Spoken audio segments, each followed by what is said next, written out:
Hey everybody, listen up. I got mega huge news. Meat Eater Live is heading back out on the road. That's right. Join me and the crew.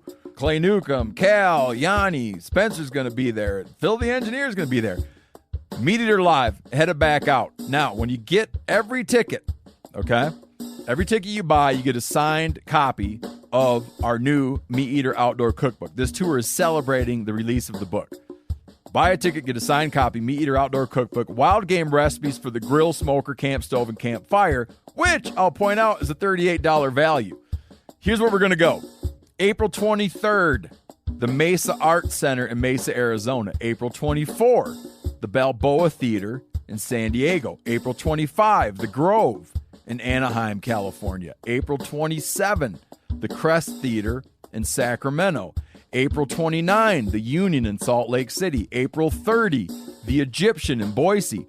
May 1, the Wilma Theater in Missoula. May 2, the Bing Crosby Theater in Spokane, Washington.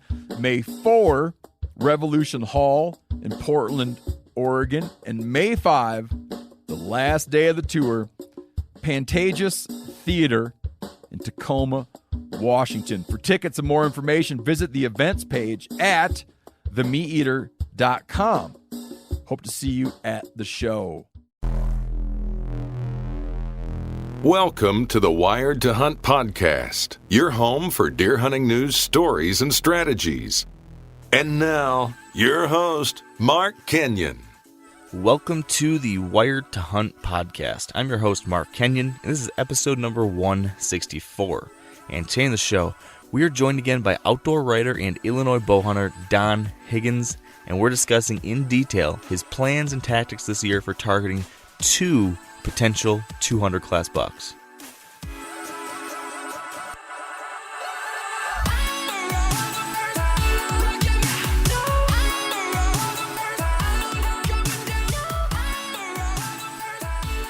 Okay, so real quick before we get into the show, I want to put a little disclaimer in here, or maybe we'll call it an explainer, I don't know. But here's the thing. As you're going to hear in a little bit, a big part of our discussion today is about one man's goal and plans for trying to kill a 200-inch buck this year. And before we get into this conversation, in which we do talk a lot about big antlers and high-scoring bucks, I just want to preface this whole deal by offering a bit of opinion. My opinion. And it's that I think we should all be careful to remember that inches aren't everything. You know, it is easy to get caught up in the whole antler craze and scoring bucks. But if you go too far down that path, or if you go there too soon, I think there's a real risk of lessening your enjoyment of the hunt, or devaluing or disrespecting in some ways the animals that you hunt, or losing sight of some of the other very important aspects of hunting. Now, I'm not trying to say there's anything wrong with scoring deer or getting excited about the score of a buck or setting your own personal goals for deer hunting by using score in some way. That's all well and good, and I do that sometimes too. I'm more so cautioning everyone just not to get too caught up in what everyone else is doing, or what other people are targeting, or what other people are shooting. And I also don't want us to forget the other aspects of deer and hunting outside of antlers. Yes, big antlers are beautiful. They are rare. They are just plain cool. I dig them just as much as the next guy. But we need to be careful not to go too far sometimes on that front. Now, as we get into today's conversation, you're going to hear us dig into these very thoughts in more detail with Don. And I think he does a really nice job of explaining his own unique perspective on this too. But I just want to make sure these ideas are mentioned right at the top as well, not an hour later, because I just want you to keep this in the back of your mind as we continue through this conversation. Antlers are great and fun and a cool way to set personal goals, but meat and challenge and experience and camaraderie and new places and new memories, those are great and fun and very, very important as well. So, with all that said, I will kick it back to our regularly scheduled programming now, and we do have a pretty long intro today, FYI, somewhere around 30 minutes. So if you're new to the show, you are welcome to skip that and move right into our interview with Don and deer hunting tactics and all the good stuff we'll be talking about. But be warned, if you do that, you'll be missing out on some very interesting news. So here goes. All right, welcome to the Wired to Hunt podcast brought to you by Sitka Gear. And today we are joined by Don Higgins, an outdoor writer, an avid Illinois bow hunter, and a 3-time past podcast guest here. So today, Don's going to discuss with us two pretty interesting topics. First, we're going to talk a little bit about EHD, which is a disease that many of us fear in the late summer and early fall, and it's starting to pop up across the country. And Don has got his irons in the fire related to that a little bit, so we're going to chat about that with Don. And then secondly, Don has got a potential 200 class buck in his sights for this year, so we're going to dive deep into the story of that buck, his plans, his tactics, his strategies, everything he's hoping to do, planning on doing this season after that buck. That's what we want to break down. Try to hopefully pick his whole game plan apart and see what we can learn from that. So I'm looking forward to that. I think that's going to be really interesting. But before we bring Don on, Dan Johnson, Mr. Co-host. Yes, sir. How we doing, Mr. Host? I'm doing good. And I don't know if you remember, but last week, in last week's episode, I kicked off the episode by telling you I had some big news to share. Yep. Right? Right. I have bigger news to share today. Uh-oh. Is it good news or bad news? Depends on your perspective. Based on how you talk about this thing over the past few years, some might say bad. But Dan, Are you serious? I'm joining. Are you serious? I'm joining the club. No shit. We're gonna have a baby. No shit. Yeah. Well, congratulations. Holy shit, Mark. Yeah. I thought this would be something that I might have been prepared for, but no, this is first time hearing of this. Yeah, I had to make sure you got the full effect. Oh, wow. Holy Yeah, cow. man. Congratulations, man. Thank you, buddy. Yeah. So We're gonna have now a baby. you know where babies come from. Now we know where they come from. It was a big surprise, but we figured it out. Oh, that's awesome. Yeah, pretty You're crazy. gonna hate it and love it at the same time. So I hear. Yeah, it's gonna be. She's a little over 3 months along, so it's gonna be a February baby. That's good timing. Yeah, I thought so. It'll be a little bit of shed hunting impact maybe, but I can handle that. Yeah, absolutely. So here's the question: have you known for a while, or did she just spring it on you? yeah, I've known since May. Okay, You know, all right. So we've just been keeping it quiet. They say to wait till after you pass the first trimester to make sure that things are going okay. So far so good, and yeah, we're ready to talk about it now. So Wow, that's awesome, dude. Now, on a serious note here, I bitch about my kids and complain on them, but it's all for good fun. I mean, you're going to absolutely love whatever it is. Do you know if it's going to be a boy or a girl? we don't know yet. We are probably going to find out, but they're Okay. not going to do an ultrasound until later in September. So probably when I get back from all my hunting trips, we'll be able to go do that. I tell you what, man, it's a blast. I mean, yeah, it's stressful at times, but having a kid changes your life for the better, I feel. Yeah. It's funny, like you said, you jokingly complain about it a lot, but at the same time, when I get to hear about you, shooting your bow with Mac or taking Ava fishing or doing all these different things that just gets me so excited to someday be able to do that. So I just can't wait to share these things that I love so much with whatever this little rugrat turns out to be. So Heck yeah. yeah, it's nuts. It's crazy, but yeah, it was cool. We had a doctor's appointment back before we left for our Western trip, some point this summer. Right. And we went in there. I think it was our first doctor's appointment, and they said, we're gonna check for heart sounds, but it's so early, we're most likely not gonna hear anything, so don't worry. But we'll just check just in case since you're here. So I was Right. we're not gonna hear anything. But early on, all these nerves, you're afraid. I don't know. There's Right. just nerves. Is this real? Are things going okay? So they put this thing on Kylie's belly and we're moving her around, and all I could hear were just these weird gurgling stomach sounds and stuff. And I'm oh, okay, yeah, we're not gonna hear anything. And then she did it for 30 seconds, just moving it around and adjusting something on the little device. And then all of a sudden, out of nowhere, thump, thump, thump, thump, thump, Yep. thump, thump. And it was like, it was really, really cool. Like it was like, wow, there is a little living thing growing there that was Right. pretty wild. It's just all it's wild. Lots of changes. Right. I heard the first with my daughter. It didn't really hit me when I heard her heart beat for the first time, but the first ultrasound where I could hear it and see that it was, this little human is growing inside my wife. I was just like, I don't know. It's life changing for me. It was literally, I have to now become a better person type of thing, So yeah, congrats. It's like I could sit here and talk to you about, it's like I know Don has a 200-incher on his line, but I almost feel like we should make this a 100% parenting episode. Well, that's why I told you we had to get on early today, because I knew we'd want to talk about this. Right. Oh man, that's nuts. Yeah. So it's gonna be my last hunting season without a child. Mm-hmm. So it's good that I'm going big this year, right? That's right. But yeah. So now you're not going to have exclusive rights to complaining about kids and talking parenting on the podcast. It's kind of funny. My boss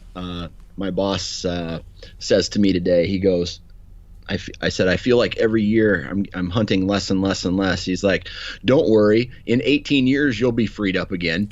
And I'm just like, he's right, but that's almost like an insult. That's a long time. It's like a prison sentence. Hey, don't worry, you'll be out someday. Oh man, the key is you just got to get them into it early, right? As soon as they start going to the tree with you, then you're set. Right, and then I can tell them, yeah, I'm taking so and so with me. We'll be back at dark. Exactly. Right. I'm gonna hopefully, like, by age 2 or less, little Kenyon's gonna be in the woods with me, hopefully. So. Oh, so man. Check this out, right? Kind of mixing it up with how you're currently living out west. You got that camper. Yeah. You got that this lifestyle, which I'm sure you're going to involve your child in, right? Oh, yeah. You're gonna get, probably.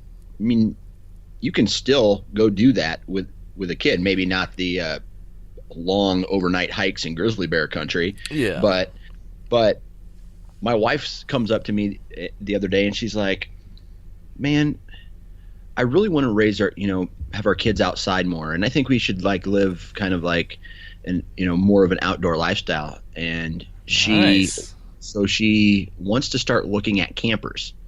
All right. So I have like 4 pamphlets on my desk here of like a variety of campers with that would sleep five people.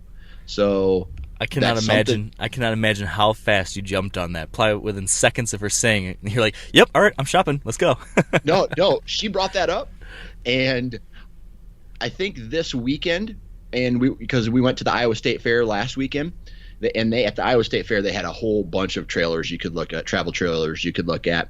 So we've gone to 2 dealers. We looked at the travel trailer, so it was like in 1 week we've already done a lot of shopping. Now who knows if yeah, exactly. And I'm just like, let's do it, because I'm all about that stuff. Oh, I know. And I know we've even talked about the same thing, like how how do you help make this more comfortable and appealing to the rest of your family and stuff. And that's awesome that she brought this to you. Yeah. So maybe I'm wearing on her. That's good.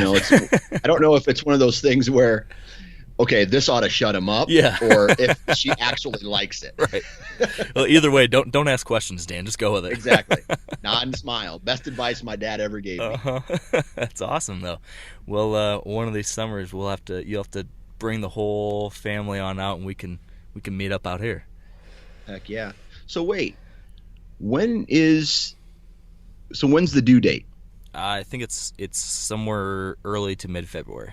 Okay, February. They haven't given us an official due date yet, but doing the math, that's when it should be, somewhere on there. So our kids are literally going to be like 4 or 5 months apart only. Yeah, it's true. Yeah, your most recent one, the one coming up here. That's right. Could be hunting buddies. Oh boy, we there could be some competition. That could be our competition, actually. Or instead of doing a trail camera bet, we do a child bet. Who's going to kill the first deer? No, a child bet where, okay, you have to babysit my kids Oh. while me and the wife go out. Okay. Or I have to take care of your kid while you and the wife go out. All right. So, Yeah, and so if you lose, you have to drive 6 hours to come babysit. High stakes. I like it. that's right. That's right. But I don't know, dude. That's awesome. It's just I'm sure your wife is all excited and she's already talking about names and, you know, if it's going to be a boy or if it's going to be a girl. You know, women do all that stuff. Guys really don't care too much, but I've been thinking about it all too. You know, it's just lots and lots to think about. You know, I don't know how to plan for this. I don't know how to do this, but Right. figuring it out as we go. And you know, I think Kylie's, you know, had a lot of the same challenges that a lot of women I think have. Like early trimester, she was sick for a while, and now she's just like super fatigued. So like we've still done some backpacking trips. We've been doing hikes and stuff, but we've been trying to keep it pretty chill. Like we did a backpacking trip this past weekend in Yellowstone, but I picked one specifically that would be like almost no elevation gain. We just stayed in like a river valley the whole time. yeah. So she can do that stuff, but she's been struggling at high elevation. We've had 2 different nights where we tried to just camp above 8,000 feet, which like, isn't that high out here. But both times, like in the middle of the night, she was like getting like struggles like breathing and stuff. So like right away, like as soon as she started feeling it, I was like, all right, let's just turn around and go down the hill. So we did that, but you know, talking to doctors and everything, they said everything should be fine out here. Just listen to your body. So that's what we've been doing, and so far so good. But yeah, it's been a little different. But to your point earlier, we're definitely still planning on, you know, continuing to live the lifestyle we are and just incorporate the little one into it. And yeah, Absolutely. it's gonna be a little bit different. But I'm now obviously I've never parented before, so I have no idea. But from an outside perspective looking in, I feel like you don't have to let the child completely change your life. You can incorporate a child into your life and make it a part of that. And so that's what we're hoping to do is to, you know, this isn't the end of our life in any way. This is just the beginning of a new phase and bringing in an awesome new friend into the mix. So You're getting company. Exactly, which will be good because I'm tired of talking to Kylie all the time. So It's like how many years have you guys been married? this will be 4 years, I think, coming up this September. Right. So like after a certain period of time, there's not really much to talk to your wife about anyway. Right. So you need a kid so that the conversation stays fresh. Yep. So I got about 18 years of easy riding ahead of me now. And then after that, I got to think about new conversation starters. That's right. Well, at that age, your wife won't care about you anyway. So yeah, just leave me alone. Yeah, as long as the bills are paid, it's all good. Exactly. So yeah, man, we'll have a lot of interesting things to share as this whole process goes through. But we'll definitely need to talk more in future episodes or off air to get some parenting advice and all that. Right. I got a quick question for you. Yeah. Run this by your wife though.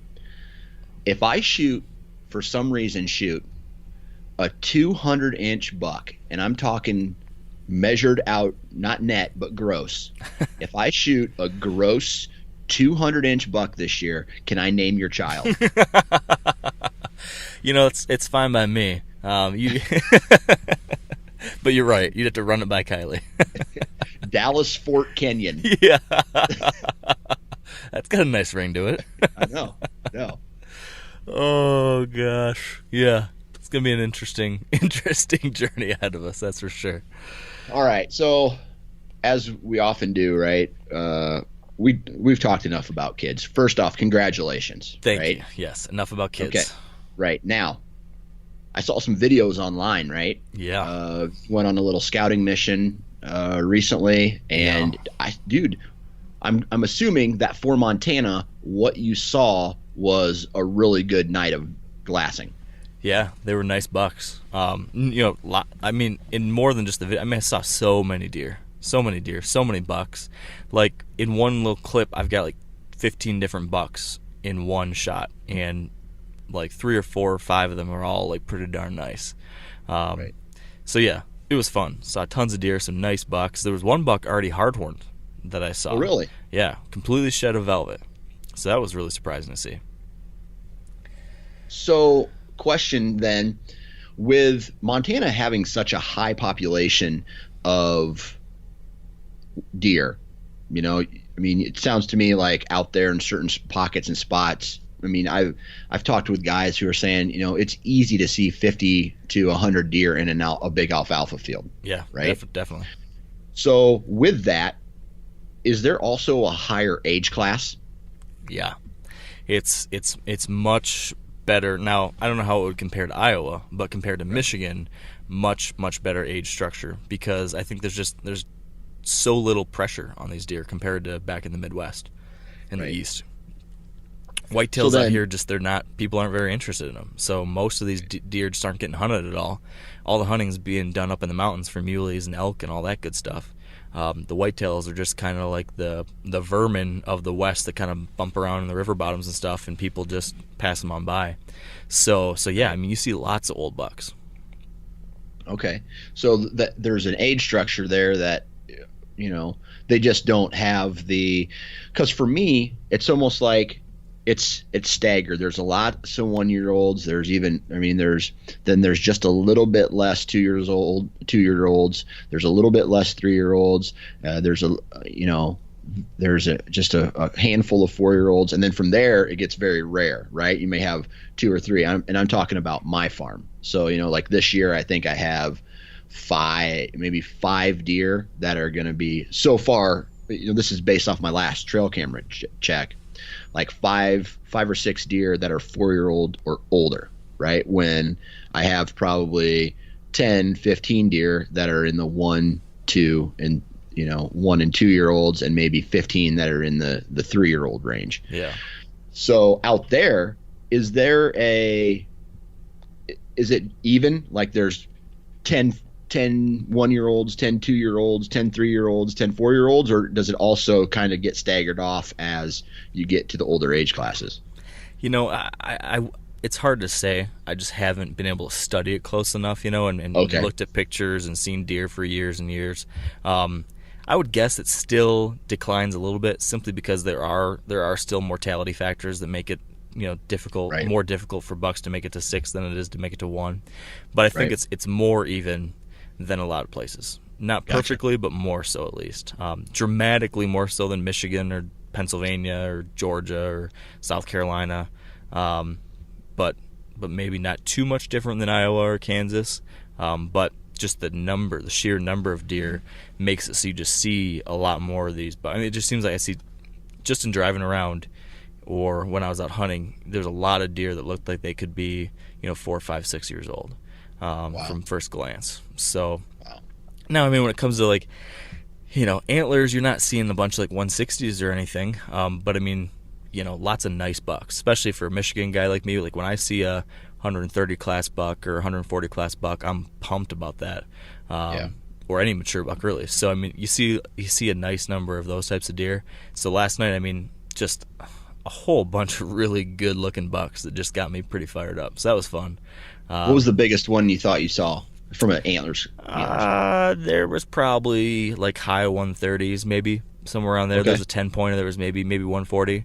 Okay. And then like tons of 8-pointers. There's a lot of big 8-pointers that were probably like 130 class 8-pointers. That's good. But like a lot of them. Like in one field, like there was 2 big alfalfa fields, and there was a road in the middle, like a main highway in the middle, and these deer were coming off the hills, coming into one field, crossing the road, crossing the highway basically, and going into this other field. So on either side of me, like the herd was kind of split up. I would say on the left side there was probably 5 bucks that would be in that class, and on the right side there was probably another 4 or 5 bucks in that class, plus ungodly number of does and fawns and young bucks and stuff.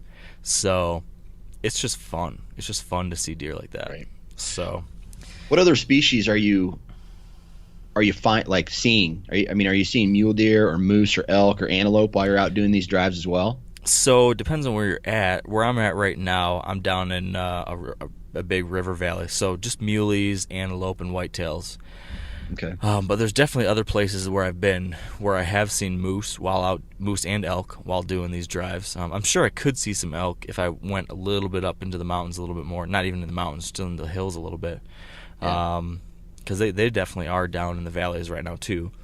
But yeah, this was my first deer drive while I've been out here. So I'm going to go out here in the next few nights, and unfortunately these aren't deer I can hunt. This isn't we're camping in a different place than where I'm going to be able to hunt. Where I'm hunting is still kind of far away. But and this is just for fun. This is just for fun, yeah. Perfect. So that said, from everything I've seen and know about these two other areas I'll be hunting, the one that I hunted last year and the other spot that's new, it should be pretty comparable to this. So right.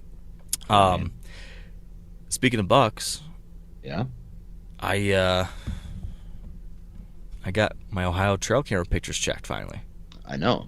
You sent me a couple of them, and I'm that one. Did you post a picture of that one yet that you sent me? I posted a picture of one of them, the really big 8-pointer. Okay, yeah, the picture that you sent me, I think it's the same buck. Look, like the one that I told you, he looks like he's 30 inches wide. Yeah, he just looks really, really wide. That to me is like, I don't care really about too much about numbers, like, oh, that's a booner or whatnot, but that buck is huge and just looks cool character wise. Oh yeah, he's a stud. He's probably the best buck that we have on camera. And I actually looked through pictures. We have him last year too. But he was a buck that we never really saw during the season. We never actually saw him in person, but we did get pictures of him a couple times during the season, a lot in the summer. So he could be around. There's another buck that's a nice 10-pointer, a little smaller than this one, but still pretty nice. He was on camera a lot last year.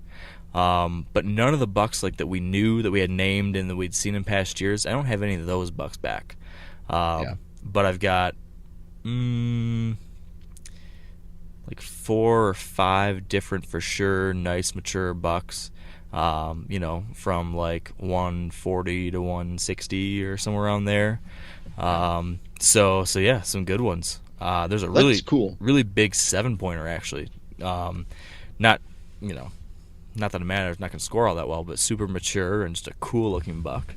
So that's cool. And you just never know what shows up throughout the season. So long story short, some nice bucks. It's good to see there will be some good prospects this year. I didn't see my booner that the booner before 30. I don't think there's one of those on camera yet, but there always is a chance in that neighborhood. So that's right. When you sent me that, I was starting to think about your property, and because earlier this year and even into late last year, you guys didn't have too much for, bucks that would stand out, right? And you didn't have too many of an older age class on that farm. Well, we have pictures of them. We just weren't seeing them. Oh, okay. So nocturnal? Yeah, a lot of nocturnal activity. Now, when I went back, the thing is, we just didn't get down there very often. So we hunted it opening weekend last year, and then we didn't go back down till the rut. And then we hunted for our week during the rut, and then I filled my tags. So I didn't go back the whole season. Josh just went back, I think, just one time. So we weren't checking cameras all that often.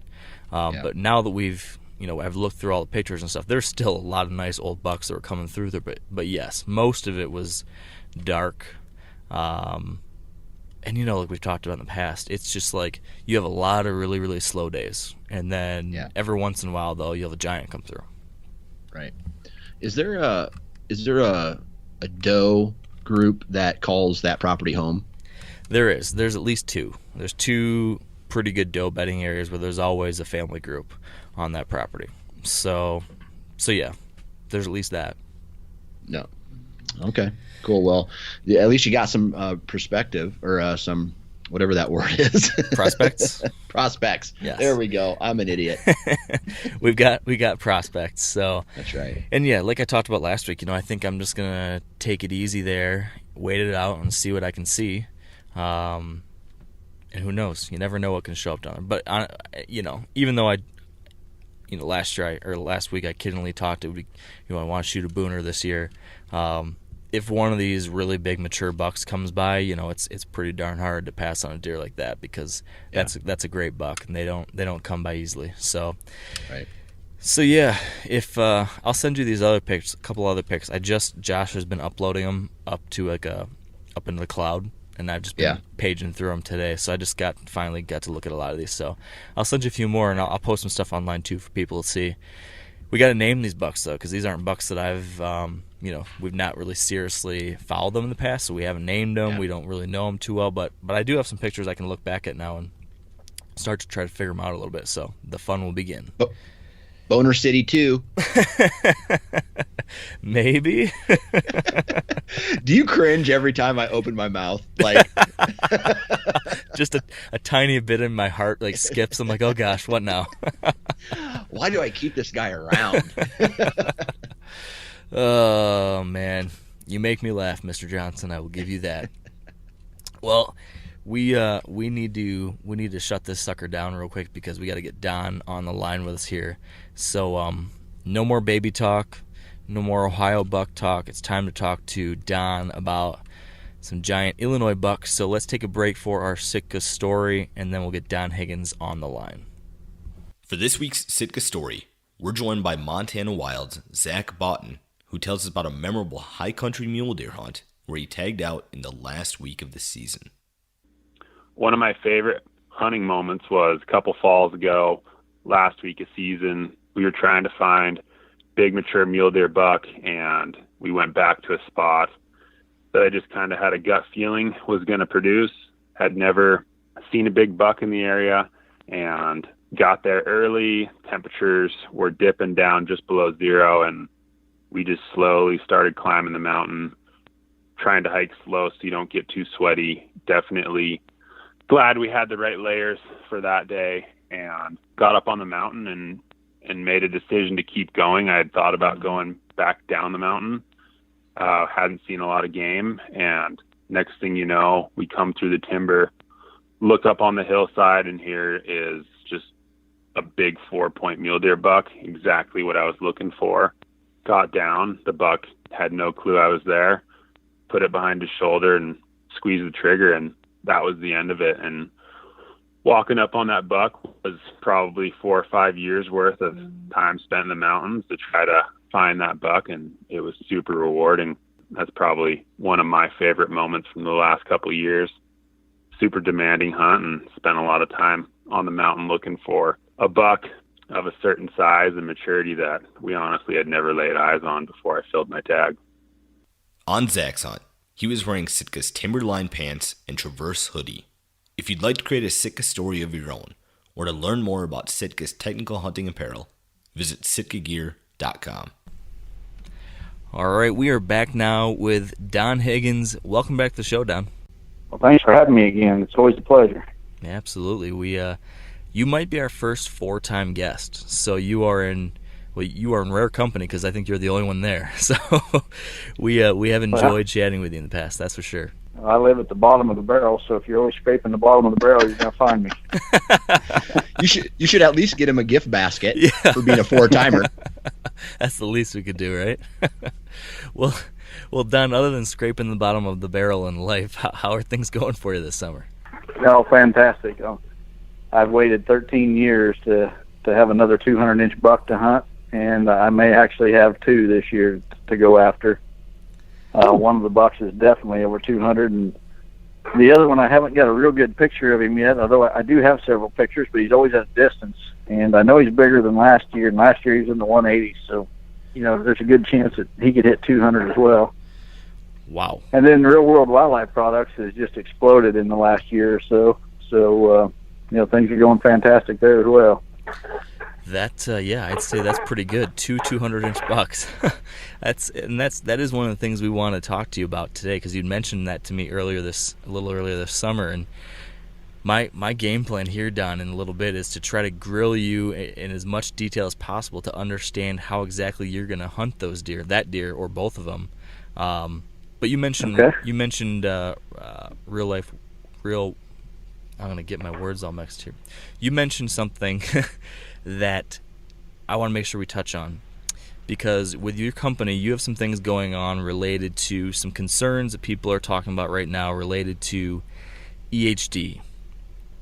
And there have been reports of EHD popping up already this summer that I've seen in Kentucky and Pennsylvania. And Dan, you've been hearing about some stuff in southern Iowa, right? Yep, some rumblings. I talked with a guy earlier today, and there's no EHD on his farm as of now, but he had it real bad the last time there was an outbreak.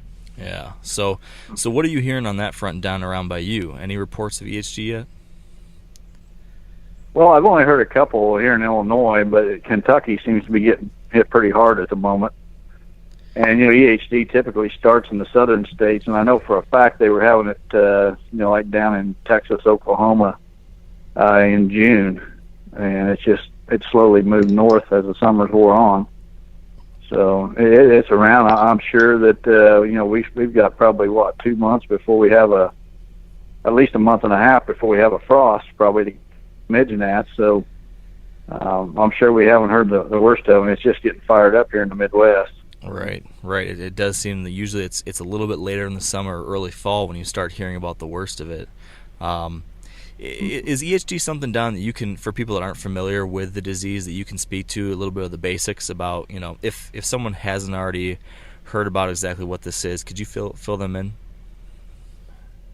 Yeah, I'm certainly no expert on EHD, but EHD is a virus that's usually fatal to whitetails. It's spread by a biting midge gnat. It's worse on hot, dry years and drought years. The midge gnat breeds in the mud along the shores of water, especially stagnant water, on pond banks and such. And in dry years, as these water sources dry up, the deer concentrate around the remaining water, and it's just the perfect breeding grounds for the midge gnat that carries this virus. So that's why it's worse on those years. It's almost always fatal, but not 100% of the time. But the thing is, a lot of the deer that do survive are left in pretty poor shape and later succumb to other issues such as pneumonia or things like that. So in 2012, when we had the worst drought that I can remember in my 50-plus years, we had a terrible EHD outbreak in the Midwest. And in my area locally, it just about wiped out the deer herd. We literally had less than 25% of what we had the year before as far as the deer herd.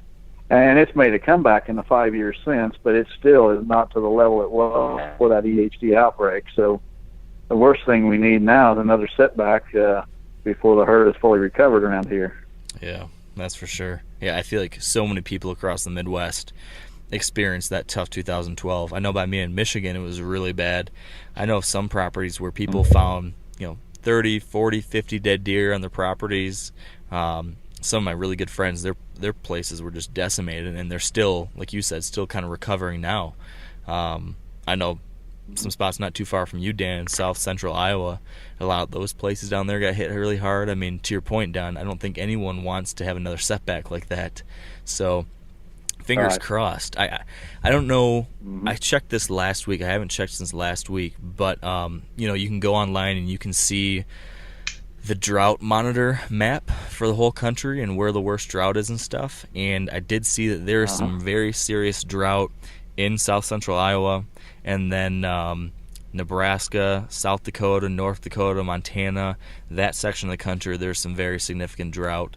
It's not quite as bad to the northeast or the southeast as it has been in some past years, but there's definitely some pockets where you could see that happening. So I know there's a lot of people concerned, especially now. I saw some people posting videos from Iowa with some bucks that looked like they might have it, that were just kind of walking around in the middle of the road in bad shape, and you definitely don't want to see that. Right. Yeah, because once it hits, it's here or in the area, and until the frost kills that midge gnat, it can just totally wipe out the herds in small localized areas. Right. And so, I mean, after 2012, I feel like so many people were talking about EHD because of what a significant impact it made. Everyone's been talking, how can we, what can we do about it? How can we as hunters try to prevent it? And up until this point, I haven't really heard of anything that can really be done to try to deal with it. I know, Mark Drury talked to me earlier this summer about the fact that he was concerned about EHD up by him, and so his idea, him and I think Grant Woods had talked about it, an idea they had was to try to deal with the implications of drought. They put out a bunch of water tanks like all over their properties, water everywhere, to try to reduce that, congregating effect that you mentioned, where all the deer go to the few limited places of water, and then that's also where these midges are breeding. So one idea he had was try to put out supplemental water sources everywhere to try to minimize that. I don't really know how that's worked out for him since, but that was one idea I'd heard of. But I know that you, with your company, you've been kind of looking into and possibly have something that can help with this too. I'm curious to learn more about it because I don't know much about it yet. I'd love to hear what you guys have been working on and how you think it may be able to help. Yeah, it's a product we call Expect Healthy Deer technology, and we at Real World did not come up with this product. In fact, it's kind of an interesting story. We had a seed customer in Iowa that's been loyal to our brand for several years, and then 2 years ago, or maybe it was a little longer than that, 3 years ago maybe, we came out with a deer mineral, and we did an email blast promoting this deer mineral, and this customer from Iowa contacts us and says, hey, I love your seed, and I'm going to continue to buy your seed, but I'm not going to buy your mineral because I've been getting this deer mineral I really like from this livestock nutritionist in Missouri. And he says, you really need to meet this guy because he's came up with something to combat EHD, and you really need to meet him. And I just kind of blew it off, and this customer kept calling, every couple months or so. Have you met the guy yet? I gave you his number. Did you call him? No, we haven't. And, I was very skeptical and just kind of blew it off as nothing. And he was talking to the nutritionist as well, telling him, you need to meet these guys from Real World, and I bet they can market your product for you. And he was just blowing the guy off too, And finally, out of to our customer, we met with the nutritionist. And, he gave us the spiel about what he had done. Actually, in 2012, his area in northern Missouri was hit really hard with EHD. And that fall, he was hunting and seeing almost no deer, and he was just contemplating as he was sitting in a stand with nothing else to do because there was no deer walking by. He was contemplating how he could leverage his knowledge of livestock nutrition to possibly combat EHD in whitetails. And he started experimenting, and he had a buddy down the road that raises captive deer, and he would experiment with some of his concoctions on that guy's herd and expand it a little bit. And by the time we finally met with him and through a series of meetings, we ended up getting the marketing rights to it. He pretty much had the formula perfected to that point.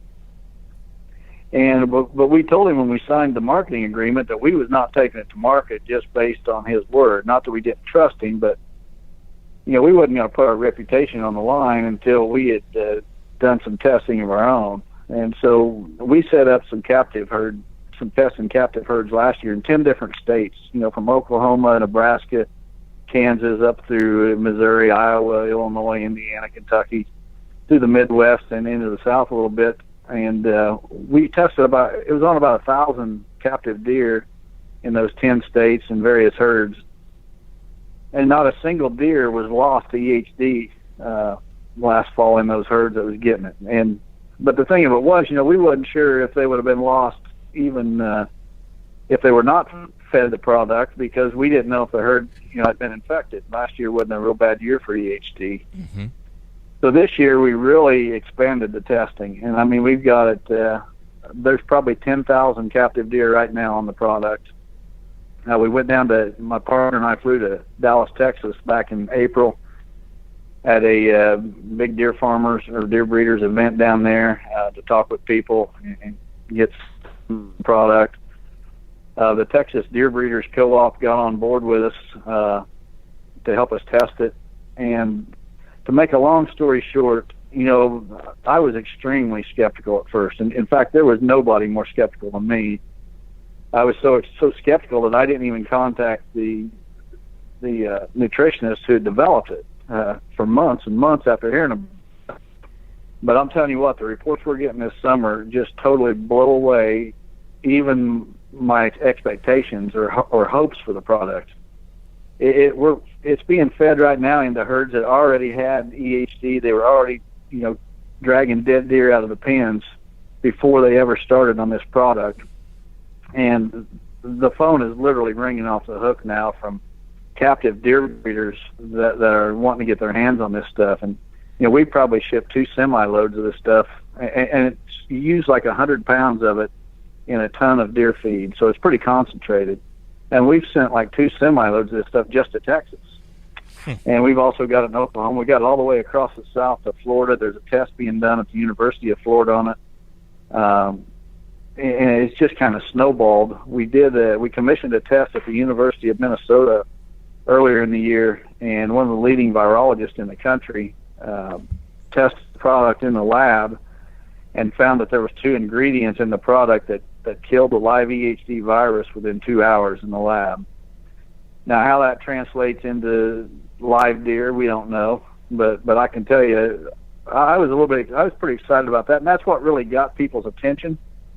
But that is nothing compared to what's happening in these deer pens right now. Last week, for example, that I had a guy from Alabama call, and he was so excited. He said, "You guys don't understand what you got here. You better buy a bigger mill to make this stuff because you've just cured cancer in whitetails."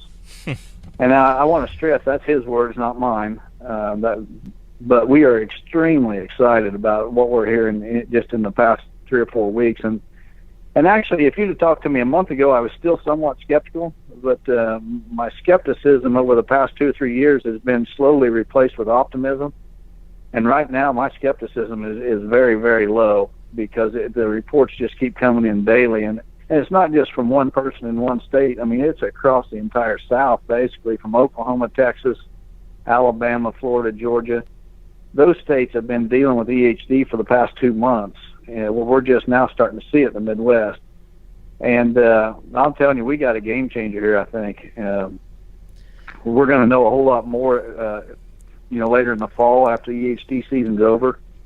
Every captive deer breeder that's feeding the product now is going to be surveyed, to see exactly how many deer they did lose to EHD, when they started feeding the product, and when these deer died in relation to, how many days after they started feeding and things. But it's just looking fantastic at the moment. Huh. I mean, it's certainly interesting, and I mean, I obviously by no means, and with all due respect, but just given the fact I don't know a whole lot about it, this is by no means an endorsement in any way. But it's interesting to hear about because I know so many of us are concerned about EHD, and if what you guys are studying this summer continues to show such positive results, I think that is very exciting for everyone. Now, here's a question. I don't know if this is something you can answer yet or not. But if this was applied to a wild deer herd, as an average deer hunter, having enough property I can hunt, and I'm concerned about EHD, and if it turns out that the studies continue to show that this does seem to have an impact, do you have any idea of what kind of scale I need to have as far as, or how long? Like, how long would I need to be feeding this to the deer? What type of scale? I mean, does this need to be, am I dumping out hundreds and hundreds and hundreds of pounds of this? Or, I don't know, are those questions you can answer yet, or are we still kind of figuring things out? Well, the real challenge is going to be, I think at this point, I personally am convinced it works. Now, to what degree it works, I don't know. I don't know if can we save 50% of the deer that would otherwise die? Can we save 90% of the deer that would otherwise die to BHD? I don't know what the percentage is, but I am absolutely convinced we can save deer. The challenge is going to be, like you mentioned, with the wild deer, that they've got to consume the product. And we really don't have the answer as to how much they need to consume and how often they need to consume it, because the test we're seeing this year is this summer in the captive herds has just kind of blown our thoughts out of the water. We thought that they were going to need to be on it for 30 to 45 days ahead of EHD season to load up their systems, but we're not seeing that in the captive deer. I mean, guys are losing deer to EHD, and they're starting their herd on it. And the death losses are stopping a whole lot quicker than what we expected. So, I mean, there's a whole lot more unknowns than knowns, but the one thing we do know is that it's working to some degree. Huh. Well, So, have you guys done an official test where you put a deer with CWD, tested EHD. positive? EHD. Oh, yeah, excuse me. Yep, EHD. Excuse me. A deer with EHD, isolated him, put the mineral in the pen with him, and then fed him a certain amount of days, and then he was cured the next, like, however many days later? Well, I don't think we're ready to say we've done that, but we've got Okay. reports from some of these guys that are, have the captive herds that the deer are absolutely coming down with EHD, and absolutely not going off feed, not anything, and pulling out of it within a matter of 2 or 3 days. Okay. I mean, if the guys that are saying, if I would have seen that last year in my deer pen, I would have known 100% that I was going to be burying that deer the next day. The next day I'm going out there and I can't tell that the deer was sick except for some drooling, out of its mouth and stuff. And within 3 days, you can't even tell that deer was ever sick. It never stopped eating or anything. And again, I'm just sharing some stories, and Right. I don't want anybody to take this as I'm saying this is what's going to happen. There's a whole lot that we don't know, but I can tell you that it's working to some degree. Yeah. Right. Yeah, I think it's interesting, and I think to your point, there's a lot of unknowns still. But count me as intrigued. Count me as intrigued. So I would love to follow, continue to follow the reports and what results you guys get back. And I think as your tests start to come through and more is better understood, I think it's going to be something very interesting. So keep us posted on that, Don. And I appreciate you sharing some of these kind of early results and thoughts on it so far. I know a lot of people will be interested to hear about this and hopeful that there is something that's going to be proven to be super helpful in the future. So I got my fingers crossed for you. Yeah, well, we're absolutely going to put out the test results. I don't know how long it's going to take to get all the surveys in and, when EHD season is going to end, but we're hoping by the end of the year we're going to be able to put out a report that says in 2017 this product was fed to, X number of captive deer in X number of states and in X number of herds. X number of animals were lost to EHD, and then share some of the anecdotal stories from the various captive deer farmers that fed it.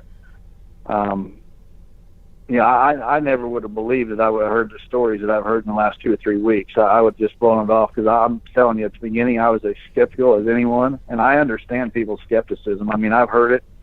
There's hardly a day goes by that I don't get an email or something on Facebook from somebody saying, no way, it's snake oil, this and that. I understand that 100%.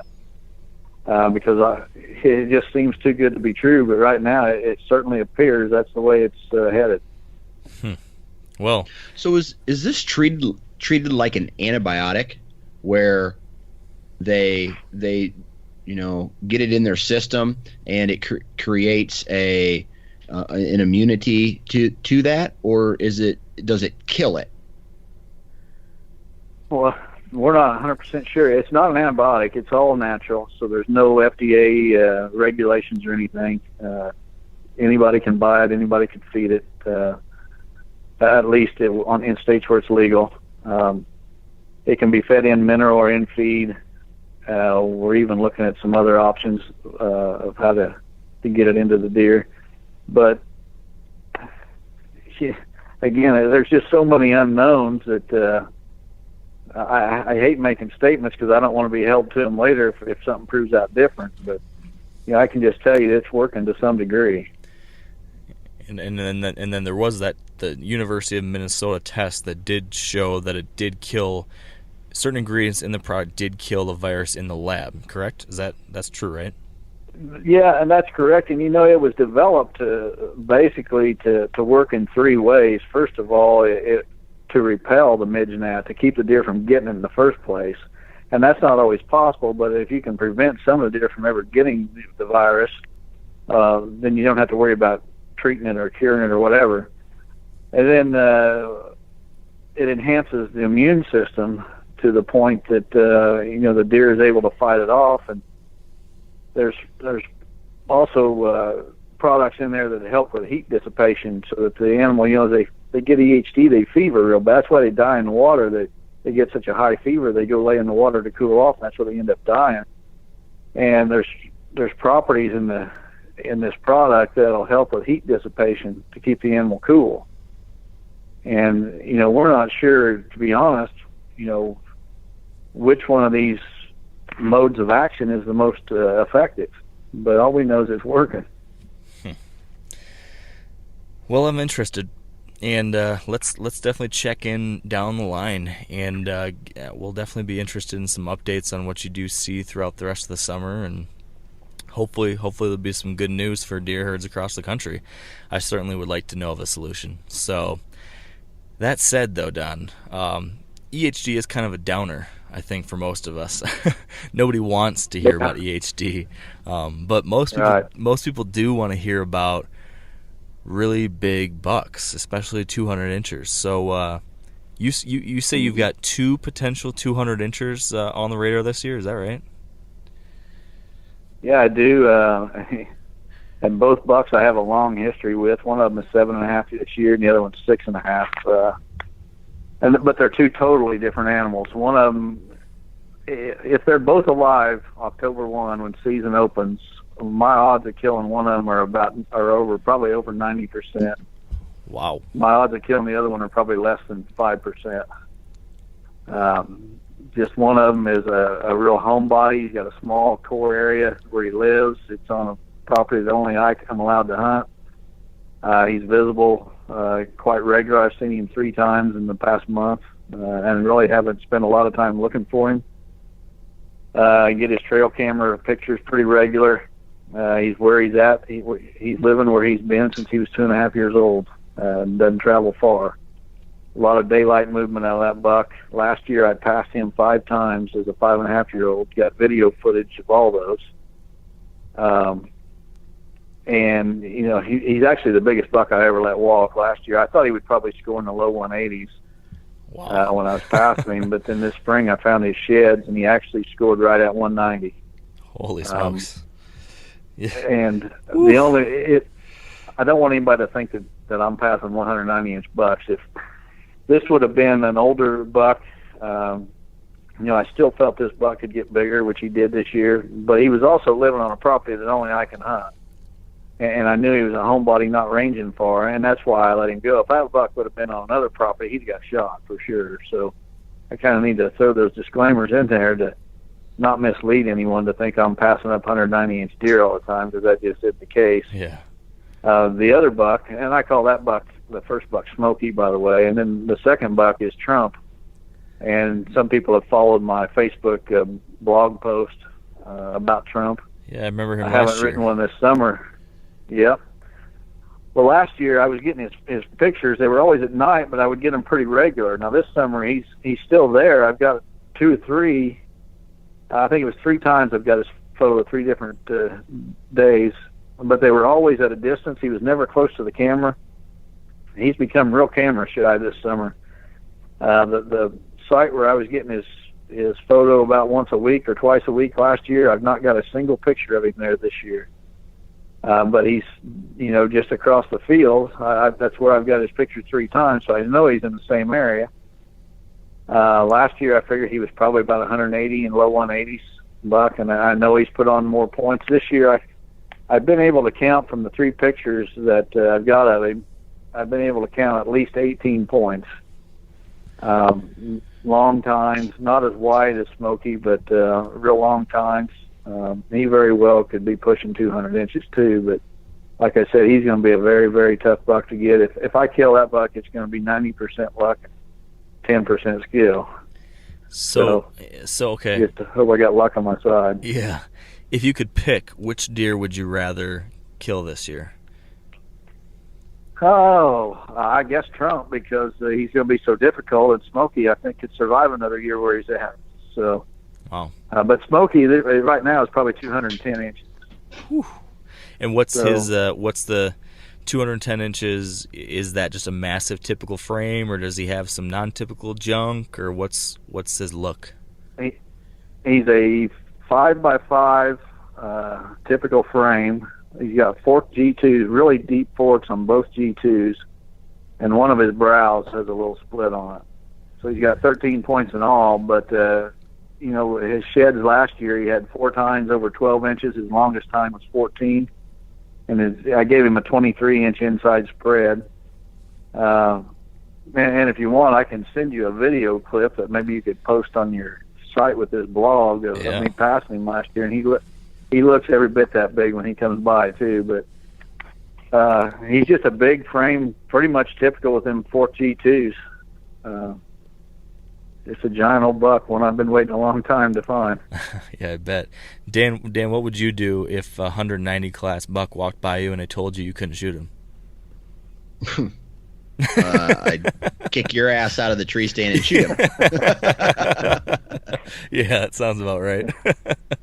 So okay, here's kind of what I wanted to do. And Dan, you're going to have to help me think about how we can ask these questions and everything. But I kind of want to walk you through a hypothetical season, Don. So I'm going to say, okay, let's say it's this time frame. What are you thinking about? What are you doing? And then I'm going to say, okay, what if he survives that and he makes to the next part of the season? What are you thinking about? What are you doing? I kind of want to walk you through a hypothetical year hunting these 2 bucks, and I'm just trying to understand how your strategies would change, what the plan is you currently have in place, et cetera, et cetera. That's kind of my idea for this. So I guess to start though, can you lay out what your summer or what your off-season scouting has been like for these 2 deer? Whether it be in the summer or in the postseason, or what have you done up to this point this year to prepare for this hunt? That's what I want to know about first. Well, I spent a lot of time in the spring looking for shed antlers from both bucks, and I found both sheds from Smokey, but I didn't find either from Trump. And it just kind of fits with their personalities. One's been very difficult, one's been very easy. And especially in Trump's area, this spring I spent a lot of time trying to gain access. He covers a wide, home range. Last fall, I got his 2 pictures, 17 hours apart, 3 miles apart. So in 17 hours, he'd travel at least 3 miles. So I spent a lot of time in that range just trying to pick up little pieces. And it's open farm country pretty much, with just little woodlots here and there, fence rows here and there. Just looking at every possible option and setting new stands. And he's pretty much proven to me that I'm going to have to throw him something that he's not used to. The only 2 daylight pictures I got of him both of them were in mid-January, and both of them were in the middle of the day. I think one was 12:15, right after noon, and the other one was 1:30 in the afternoon. Those are the only 2 daylight pictures I got of him, but they were both from the same location. I did put a tree stand at that location, obviously, but I've been looking at it just, I'm going to have to throw him a curveball. I'm going to have to do something weird. And I believe he's probably already aware of every stand I've got in his range, so I've put up some new stands that I'm just going to stay out of and away from until the time's right. Slip in and try to hunt him there. Is that buck then not living on? Is his core area not your farm, and he just kind of comes there every once in a while? Yeah, his core area is not my farm. It's not a place I have exclusive permission for. He's as real world as it gets. Yeah, tough to hunt a buck like that. So you've hung a couple new stands. When you do, I guess, what am I trying to say? Do you do any serious on the ground postseason scouting, trying to better understand how deer are using these properties, where they might be bedded, where they might be traveling through, or do you already have such a good, solid understanding of these spots based on history and based on kind of habitat, improvements maybe you're making? What's that look like for you? Well, Smokey, where he lives, I know his area like the back of my hand, and he does what every buck has ever done that's been on that property. He's staying in the same spot. He's bedding, exactly the same place. And just every mature buck that lives on that property over the years has done the same thing. So that's why I'm so confident in killing him, and just, the fact that he don't leave. Trump, on the other hand, he's led me into new areas that I've never hunted before. So when I found him last summer, I knew he dispersed from that area in the fall because I had his trail camera picture since 2012, and I would quit getting his picture about the first week of October. So I knew about the first week of October when the crops were coming out, he was moving somewhere, but I didn't know where. So most of last season, I spent moving trail cameras trying to figure out his home range. And as I found him, he was leading me into new areas I'd never hunted before, which meant that I had to get permission from new landowners and just basically was starting from scratch with him. But it's going to be a real challenge to even lay eyes on that buck. Yeah. Okay, so let's take a quick break here before we go any further for a word from our partners at Whitetail Properties. And today's producer, Spencer Newharth, has got a guest for our segment here today who's going to talk with us about a very different hunting situation than what we've been discussing so far. This week with Whitetail Properties, we are joined by Blake Farah, a land specialist out of Texas. And Blake is going to be telling us about what whitetail hunters should know before planning a Texas hunt. I think the probably one of the biggest misconception, I guess, about hunting in Texas is that they've seen one or two hunts on TV and they assume that's the entire state of Texas. And I would tell you that, one of the greatest things about hunting in Texas is the massive amount of diversity that you have depending on your geographical location in the state. So you can have any different experience as far as whitetail hunting goes all across the state. It kind of functions as 4 or 5 separate states entirely according to habitat, location, topography, terrain, all of those things that you kind of classify the Midwest or, even farther out west doing some elk hunts or something like that. Texas has such a big diversity of things that you can really find really whatever experience you're looking for. And just driving 2 or 3 hours in any given direction, you can have completely different types of hunting. I'd say the main regions of Texas can kind of break down into what everybody knows as South Texas. It's kind of south of San Antonio, characterized by the classic South Texas brush country. Big, wide, tall whitetails, very mature. You can have great age structure because the ranches are huge.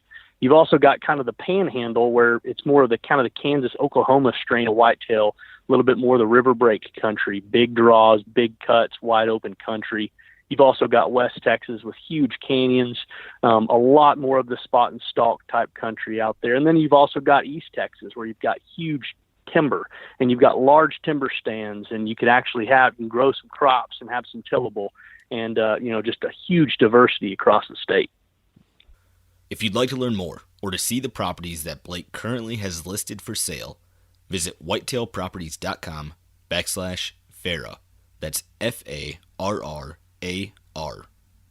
Okay, so you've got some solid intel, basically multiple years of both of these bucks. I guess I'm wondering, as I'm thinking this through, let's talk one buck at a time. Let's start with Smokey. Okay. So Smokey, again, his habits very well in this area.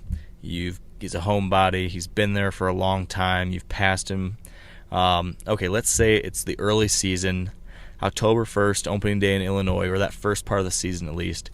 Walk us through what you are and are not going to be doing at that time of year. Are you going to be hunting him at that time of year? If so, can you tell us where, how often, all that kind of stuff, just at that point in the season? Let's say he's alive. Yeah, I've got 2 stands where I feel I've got a really good shot at him. And I don't think it matters what time of the season it is. What I'm going to do is hunt those 2 stands when the wind's right, and I'm going to pay a lot of attention to weather fronts. When the deer movement would be picked up from normal, and if we got the right weather front and the right wind direction, I'm going to be in one of the 2 stands, and I honestly think I'll have him killed before the end of October. Just because of my past history with the other bucks in the area that have done the same thing. I mean, he's doing the same thing that I've watched other bucks do in the same location, and I would not be a bit surprised if I don't shoot him the first hunt. But, maybe not. It might take a couple weeks, but I think by the end of October, if he's still alive, BHD don't get him, I'll have that buck on the ground. And I normally don't go out on a limb like that and make that kind of prediction, but just based on what I know about this buck and what I know about the property where he's at, I think I can get him killed. Can you describe the property, like the situation? Like you mentioned that every mature buck on this place does the same thing. Can you describe, so what is he doing? What's the area he's bedded in? How is he moving out of there? Like, what's the pattern you seem to have on this deer already? Well, there's two different kinds of cover that come together. The ideal spot where I think this buck is going to get shot, you've got wooded cover that meets with tall prairie grass, and then you got a food plot, and it's like all three of them come together. And he likes to bed in that tall prairie grass, so there's like a funnel between the prairie grass and the wooded cover, and right where that funnel's at is also the corner of the food plot. And it's just a killer location where you could kill every buck on the property at that spot. And since I'm the only one allowed to be there, I've got pretty much control over it, and I just I stay away. I make sure the deer are comfortable using that. And he's already proven that he's fine with moving in the daylight. I've seen him 3 evenings or so. I think I went out to look for him 4 different evenings, and 3 of the evenings I've seen him. So, he's visible. He's not near as nocturnal as Smokey is, and the stand setup is just killer. Can you elaborate a little bit on the stand setup again? Not only just the specific location, but also, is this is this a box blind? Is this a hang on that's 25 feet in the air? I'm curious about like all the specific details of what's making this so good. It's actually a box blind, an elevated blind there that covers that funnel between the tall prairie grass and the wooded cover. And also, when the deer come out, if they're bedded in either one, either the wooded cover or the tall grass, they're going to come out into this food plot. And this corner of the food plot or end of the food plot that's covered by this box blind is just like the natural hub of deer coming from, just about every direction. But yet it's still, I've got a fantastic access into that box blind with a west or northwest wind. And that wind allows me to slip in undetected, but it's also blowing my scent into a direction that there's almost never going to be deer. So even though they're coming from both sides of me, they're hardly ever behind me. So they're coming It'd be from extremely rare. So they're coming from your north or south, and you're accessing from the east. Is that right? Exactly. Yep. Okay. And what about the access route? Is it just the fact that it's, just an area most deer aren't bedded, or are you sneaking in through a ditch, or do you have some kind of like screening cover or some like special thing you've put together to improve your access there? It's across a wide open ag field, and kind of the roll of the land, the terrain features pretty much keeps me hidden until I'm right there at the blind. Okay. Excellent. A deer would literally have to be standing on the edge of that cover looking out to see me coming into that blind. You mentioned you're waiting for the right wind and then the right weather front. I can make assumptions about the weather front you're looking for, but can you tell me exactly what those conditions are you'd be waiting for? Well, a cool front in October.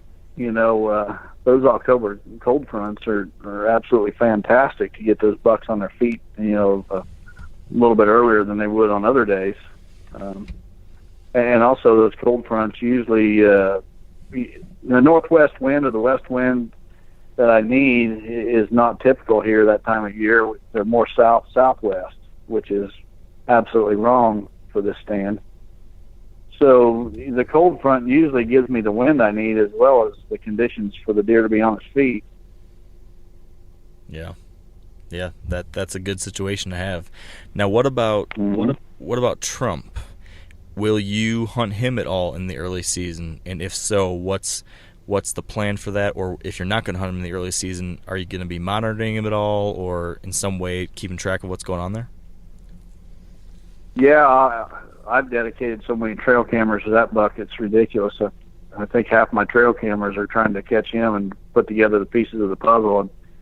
And, by the way, whenever, last summer he caught my eye, and so I went back, I used Reconic software to keep track of all my trail camera pictures. So I started looking back through previous years, like, what buck is this? He exploded last year. Well, then I looked through all my my trail cameras from that same location from the previous year, and I picked him out.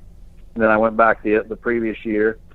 Well, then once I know what he looked like the year before, then I can look at all my other trail camera locations and look for him again and see, which one of those locations he was at. Well, to make a long story short, I had his picture since 2012 as I put the pieces together, but the problem was I only had him at that one location. He wasn't visiting any other property where I was hunting or had cameras. So, last year I was putting the pieces of the puzzle together. So the thing I noticed as I was going through these old photos is that, where he ranges in the summer, he leaves in early October, but he's there the first week, 10 days or so of October. So I figure I've got a chance there the first week and a half or so of October. So the days the wind is not right to be hunting smoky, I've got multiple stands at this location where I can hunt trump. So, I'll be hunting trump hard, but then when the time comes that I probably should still be hunting him, I'm going to try to slip an arrow in smoky at another location. A tough balancing act.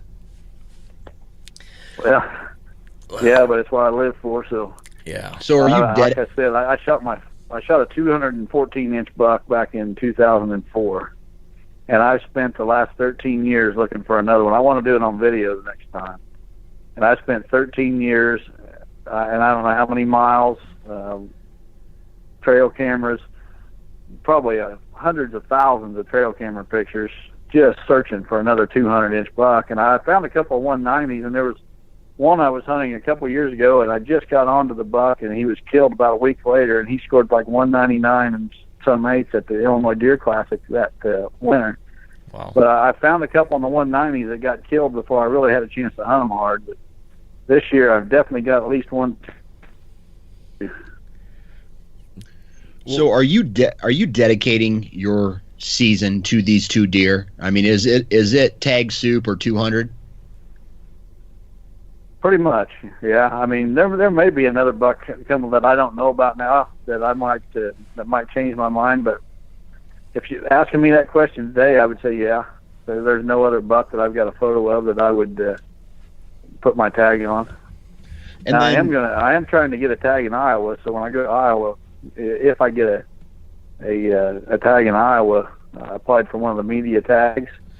I was unsuccessful in the drawing, so I applied for a media tag, which the deadline for that was today. So I ought to be finding out pretty quick if I'm heading to Iowa. And I've got a pretty hot tip for a good property over there, and so that might factor into things a little as well. But is it Dan Johnson's place? Because I think you should hunt there.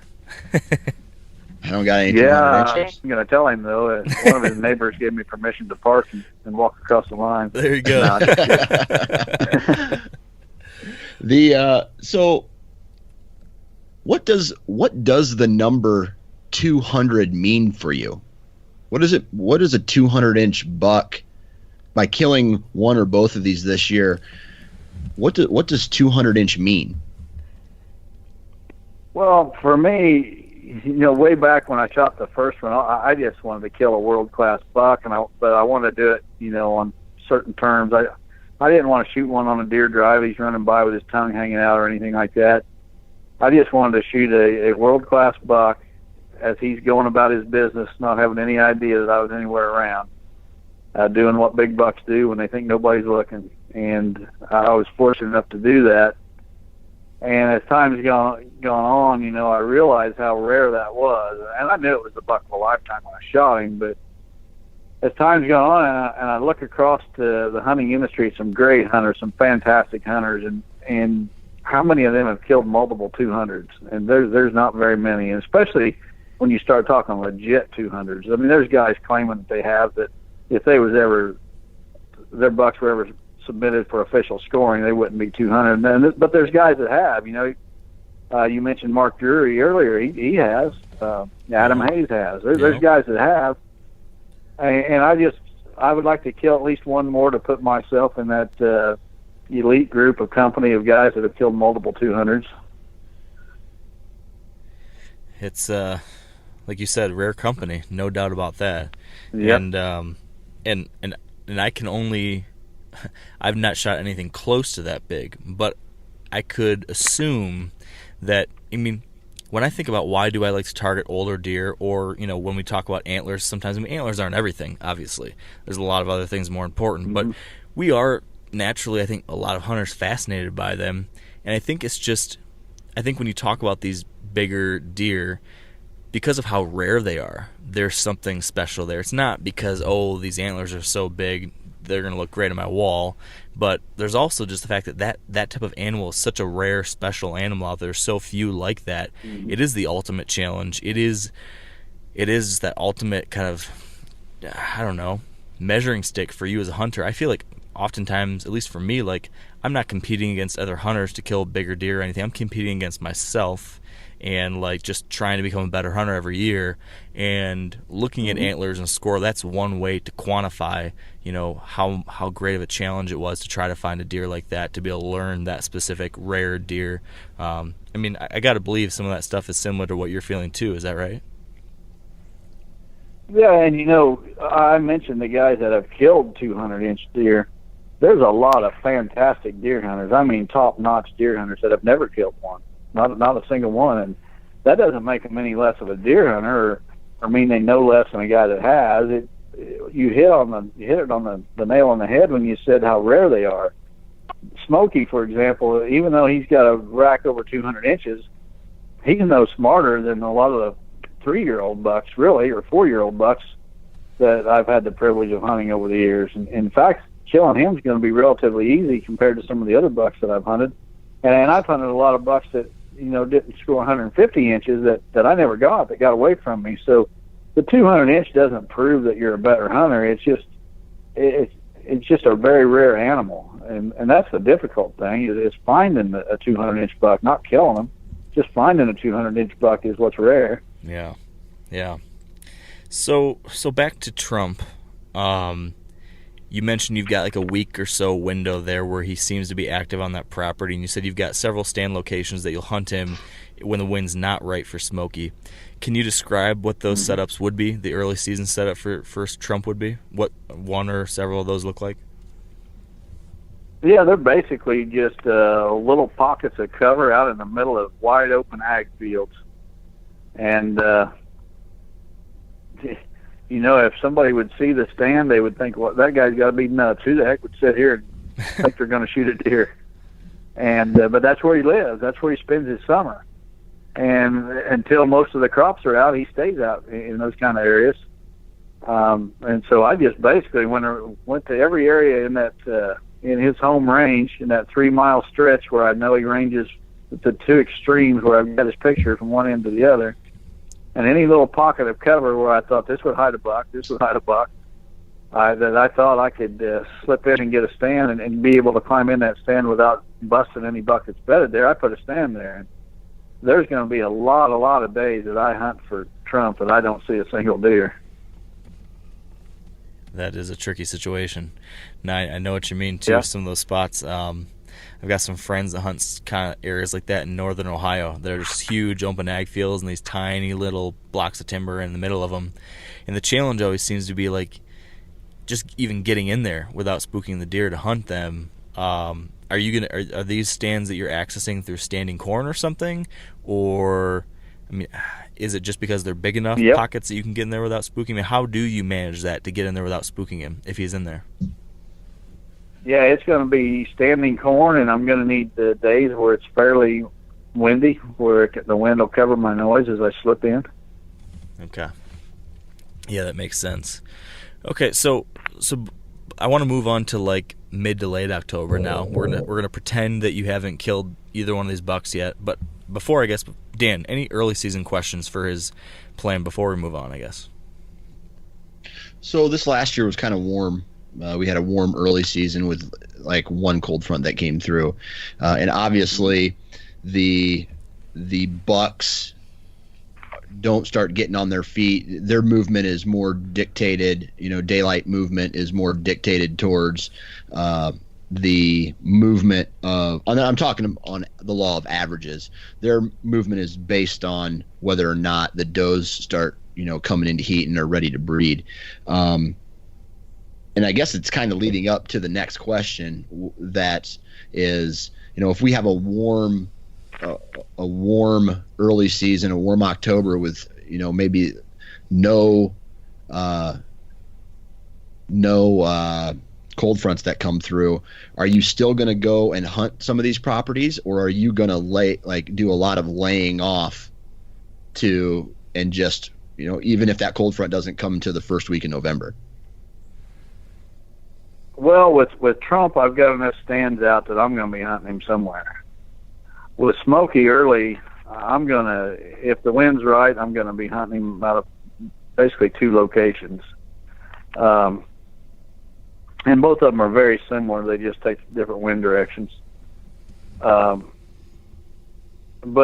as we get closer to the rut, then, I'm going to have probably 12, 15 trail cameras dedicated just to Trump. If I don't get him this year, maybe I can put a couple more pieces of the puzzle together and be a step closer for next year. But with Smokey, I've got a lot of different stands in his area that are more rut type stands. So, I've probably got, just off the top of my head, probably 8 or 10 other stands that once November starts rolling around, that I'll start hitting some of those other stands that are right there close to his bed, and have a real good chance to kill him.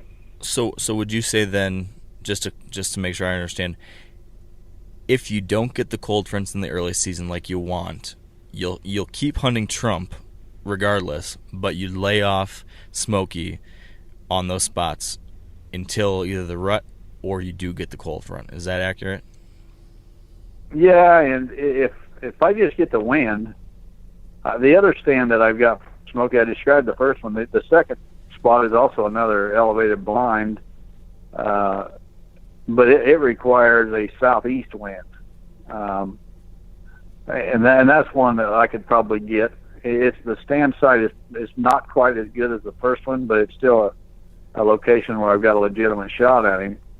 And I'll hunt it, a time or two, even if the weather's hot, because it's a spot where I can observe a lot of the property as well, and maybe pick up on something he's doing that wasn't expected. But okay. Now I can make an assumption here, but let's look at the opposite of that situation. Let's say early October passes and you did get cold fronts. You had several good cold fronts come through. You went to those couple stands for Smokey with the good conditions, with the good wind, but you didn't get a shot at him. Maybe you saw him, maybe you didn't, but you weren't able to kill him. Now it's, later in October. Let's say October 20th to the 31st, somewhere in that time frame, the last third of the month. You mentioned you've got some other rut stands. You've got a lot of different spots for Trump. When it comes to Smokey, if it's late October, you still haven't killed him, what's the specific strategy there? Are you still hunting those same early season stands because you're working off of that kind of bed to feed pattern still, or what? Yeah, I will, but I'll move into some of those other stands as well.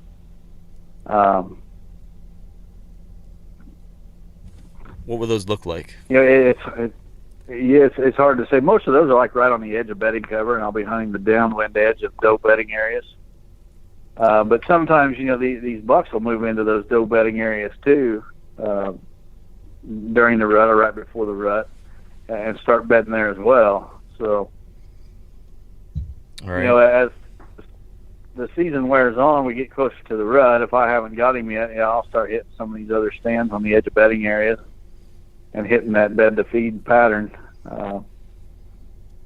Okay. Primarily in the afternoons. I don't hunt mornings in October, and in fact, I don't hunt mornings for the first couple until about November 5th is when I really start hunting mornings. And the reason for it is I don't want to burn myself out. You start getting up early 30 days in a row, and I don't care who you are, you start getting burned out. And I want to go as long as I can with hunting every single morning, so I don't want to start too early. I usually start about November 5th. And from that point on, I'm hunting every single morning. And especially when you get there towards the end of November, around Thanksgiving weekend, that's a fantastic time for killing big bucks. The thing about Smokey is if I get him, I almost feel like it's going to be a midday type deal, just based on the trail camera pictures I've gotten. I think that he knows the game as well as I do, and probably a whole lot better.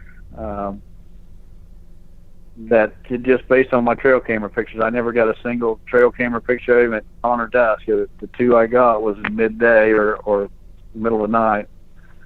So I think I'm going to have to spend all day in stands for him. Trump, if I don't have Trump by the end of October, I'm going to be checking my trail cameras about daily, because I'm going to think something's happened to him if I haven't laid eyes on him. Speaking of trail cameras, I know in one of our past episodes with you, you talked about the importance of annual patterns that you're analyzing through trail camera photos. How much of that is going to how much of that factors into these 2 bucks too? Because it sounds like you've had observations of Smokey. It's been more trail cameras with Trump. How much of an annual pattern from a trail camera kind of study standpoint is going to factor into all this? Well, a lot. On Smokey, he's not changing. He's one of those bucks that just lives in the same area all year round. And as you know, I've ran these trail cameras for years and years on multiple properties, and what I see is about 50% of the bucks will have a summer range and a fall-winter range, and they'll shift. It may only be they may only shift their range a mile or so, but they do shift a little bit. And the other 50% pretty much stay at the same spot year round, and that range, when they stay, it varies in size. And Smokey just happens to be one of those bucks that stays in the same area year round, but it's a very small area, which makes him pretty easy. Trump, on the other hand, I'm looking at trail camera pictures hard now. Where he was at last year on a certain date, and this year I'm going to be there on that date. Even if I got his picture at night, I got to assume that I'm still, fairly close. But I mentioned those. I got several pictures of him during the rut. The same spot where I got his daylight pictures in January. But he was coming through at night every time. I'm going to be spending time. I know he spends time in the rut there, and I know there's several does that stay in that area. So I've got pictures of him working scrapes. Last year he broke a tine, so I assume he was fighting to do that. So I assume he's taking part in the rut. So during the rut, I'm going to be spending a lot of time in that area where he was in the rut last year. A hot doe can change the game in 30 seconds. You can be having the worst season of your life, and here comes a hot doe, and that buck that was 100% nocturnal up to that point, all of a sudden he's on his feet in daylight. You got to be there if you want to capitalize. So my hopes are that I kill Smokey right out of the gate, leaves me 1 buck tag, and I can just focus solely on Trump and not have to worry, should I be over there hunting Smokey, because I know I got a better chance to kill him. That's going to be kind of frustrating. It may happen that way, but if I've only got 1 tag and 1 buck, I can focus 100% of my energy on that, and it'll make it a little bit easier. Yeah. Now, when you're hunting, one specific buck on either of these 2 areas, how aggressive or not would you get with things like calls or decoys or rattling, because those sometimes can be kind of a high risk, high reward type proposition. So since you've got such a tight home body with Smokey, is that something where you'd rather not risk spooking him in any way and just know that he's going to hopefully stick close to home during those time frames and you can kill him eventually?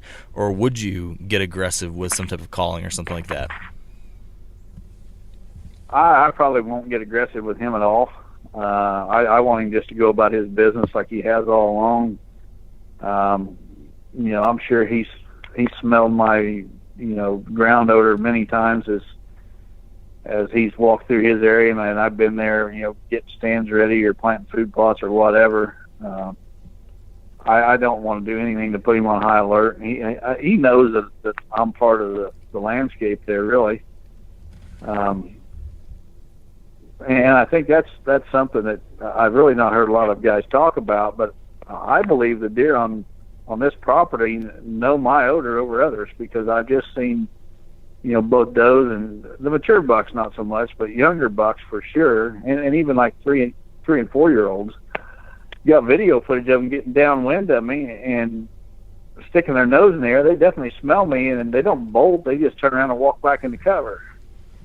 And it's and I just got to believe that they know my odor versus other people's odors. It's kind of like the farmer that's no threat to them, that they smell him day after day after day, and he's out taking care of his crops and his cows and whatever, and they're always coming across his odor, and he's never doing anything to endanger them, so they just kind of become accustomed to it.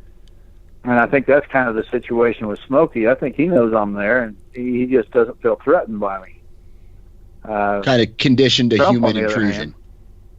hand, exactly. And I've got the wooded cover on this property, and as well as the taller grasses or sanctuary areas. I don't stomp into them, but on the outside edge, my scent's there all the time. I mean, the deer just seem to accept that.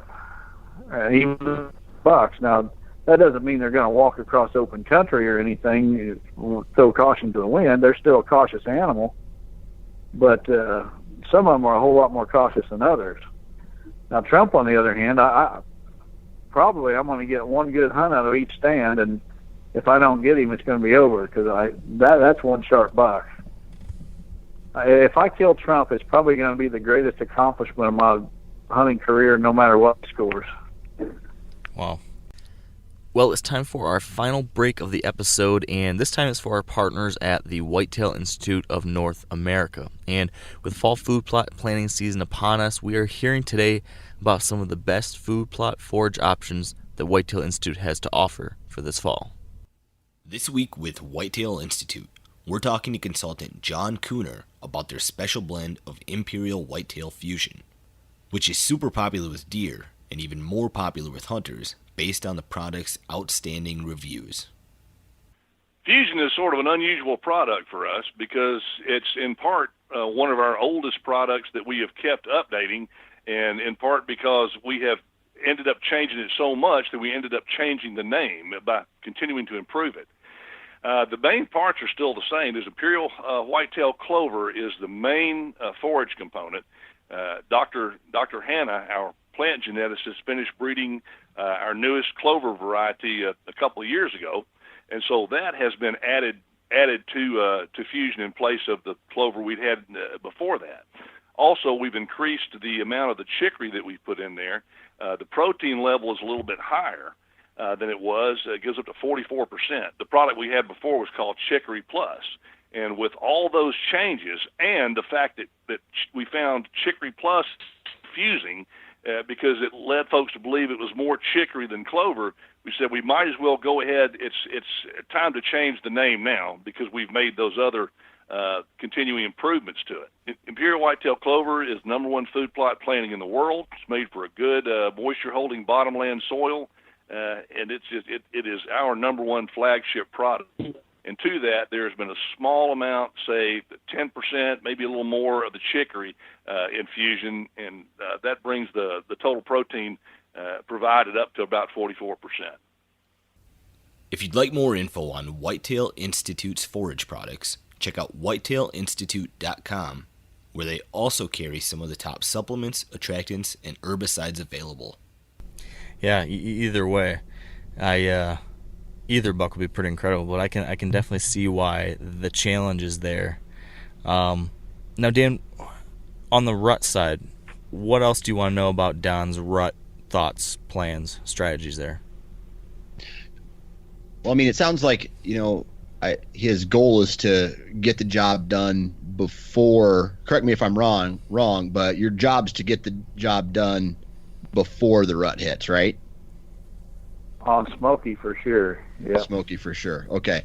And because that seems to be you're the only person that has the access to hunt that, right? There's food plots. He doesn't, other than maybe chasing a doe, he doesn't have any other reason to leave, right? Right. Yep. Okay. So then what happens when the rut hit? Let's say, for example, the rut hits, chaos ensues, and A, they stop showing up on trail camera. B, maybe you see him, but he's on a different property or he's chasing a doe outside of your plan. Well, I should probably back up a little bit. I mentioned that Trump shifts his home range in early October from his summer range to his fall and winter range. I'm not going to, unless I've killed Smokey, I'm not going to be going after Trump hard like the second half. Once the October lull starts, say the second half of October till the 1st of November, I'm going to lay off of him because I just don't have enough stands to hunt, and I don't want to burn them out before the rut. So if I don't have Smokey killed by, say, October 15th, middle October, the second half of October, I'm going to be going after him hard, day after every day, just to try to get him killed before the rut hits, because I don't want to take that chance on him hooking up with a hot doe and going to another property and getting shot. He's just, I've waited too long to hunt a buck like that to not go after him hard. And I'll probably do that right up into early October or early November until I get him killed or something happens to him. Okay. Even if it means leaving Trump alone. I will, early the first 10 days or so when I know Trump's on his summer range, I'm going to hunt both bucks. But once I feel Trump has made that shift to his fall-winter range, I'm going to lay off of him until the rut and go after Smokey hard until I get him on the ground or something else happens to him. Now, what about we talked about trail cameras from an annual pattern standpoint, but you did also mention the fact that if Trump is still alive, or you think he's alive, and we're later into October, you said you'd be checking your trail cameras often to try to figure out where he's at now. What's your trail camera strategy in season going to look like? Are you moving? Are you going to keep these cameras in the same places that you always do? Are those like easy to access spots, or would you get aggressive with your cameras and move around and keep looking for them, or keep trying to narrow things down? Well, I'm not going to be moving cameras. Instead of doing that, I'm just going to take however many cameras I need and leave them in the spot all season. Some of them are going to be in more difficult to access spots, and they won't get checked near as often. Maybe they're close to a tree stand, and I don't want to put any pressure on that stand. So the only time that I check those cameras is when I'm going in to hunt that stand. And then there's going to be some that they're more open type areas where I'd only expect to get nighttime pictures, and I'll check those more often just to kind of get a handle, make sure he's still alive, make sure he's still using the same patterns he has in years past. Okay. Here's something I'm wondering about. In this situation, let's say on both of these bucks you still haven't killed them in the early season or in October or into the rut. It's not, you kind of alluded to this with Trump, but at any point do you start worrying about the amount of pressure that you're putting on them? Like let's talk about Smokey, because this is the situation where you said you would be hitting it hard in October because you want to kill him before the rut. But let's say you hit it hard all through October, you still haven't killed him, but you know he's maybe still in the area. At any point do you say, I've put so much pressure on this deer, I'm just making it worse, I need to pull out and leave it alone for a few weeks and then hope maybe that'll give him daylight active again? How many hunts can you get away with in that area without having some kind of impact? Well, where he's at, like I said, I probably got at least 10 stands. So, it might be a situation where 2 or 3 stands, I feel I put too much pressure on those, and I back away from those 2 or 3, but that doesn't mean I'm going to back away from the other, 7 or 8 that's left. For example, in Smokey's area, I've got 3 stands that require an easterly wind. We don't get many easterly winds, but I'm telling you, we get an easterly wind in early November. I can sit there and see 6-8 bucks every hunt. Wow. And if we get an easterly wind in early November, I know exactly where I'm going to be. I just can't believe that buck's going to live into November, to be honest. I hope he doesn't.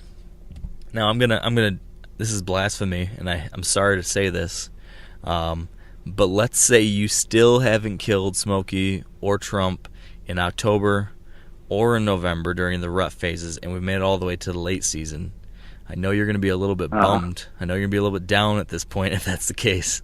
But what's the late season strategy for these 2 deer if they still are alive but you have not killed them yet?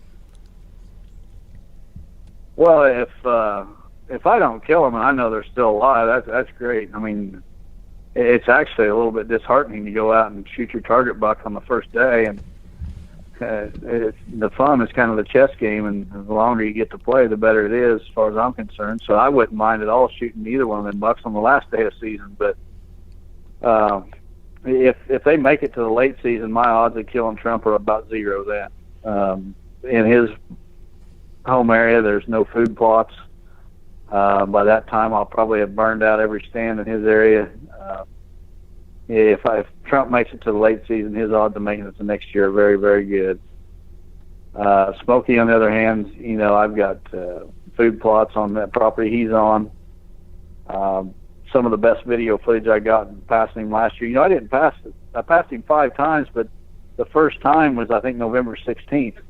So I didn't even see that buck. Not that I was trying, but I didn't even see him until November 16th from stand. And then I ended up passing 5 times, but some of the best footage was late season. Most of the passes were, and I think there was twice in November, and the other 3 times were in December and January. And I seen him other times. He was just out of range, and I didn't count that. But he'll be on those food sources. As long as I keep plugging away and keep watching the wind on every hunt, there'll still be a chance.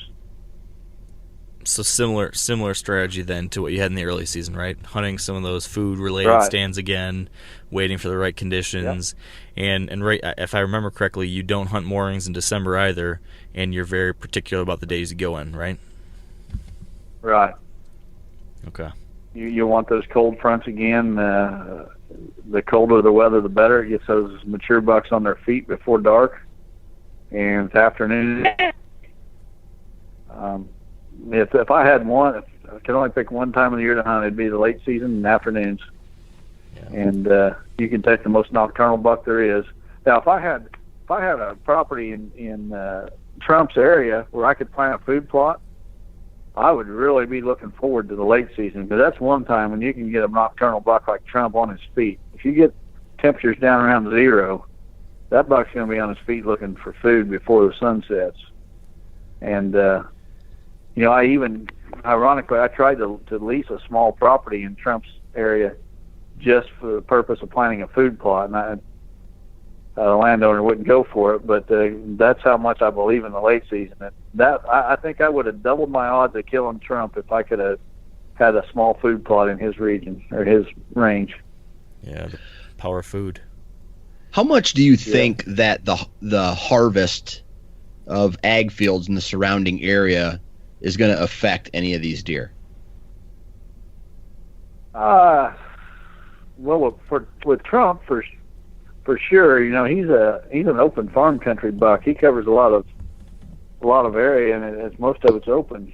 If the crops are still standing, I mean, it's definitely going to be to his favor. The ideal situation is if most of the crops got harvested and there's like 1 or 2 cornfields that weren't in range. But I know where I'd be keying on then, the downwind edge of those cornfields. Gotcha. So let's think about this. If you get to the end of this season and you have not killed either of these 2 bucks, what would you say would be the biggest reason for that? Like, if you had to explain, hypothetically, you're looking back on the season, and I said, you didn't kill Smokey or Trump. What do you think, what happened? Why would you say that? Or what happened there? If you had to hypothetically guess what the reason would be, or what the challenge would have been, or whatever could possibly go wrong, what would you think it might be? Well, there's no doubt. The only thing that's going to stop me from killing Smokey is if he dies another way. If some other hunter gets him, or EHD gets him, or something like that, that's the only way I won't kill him.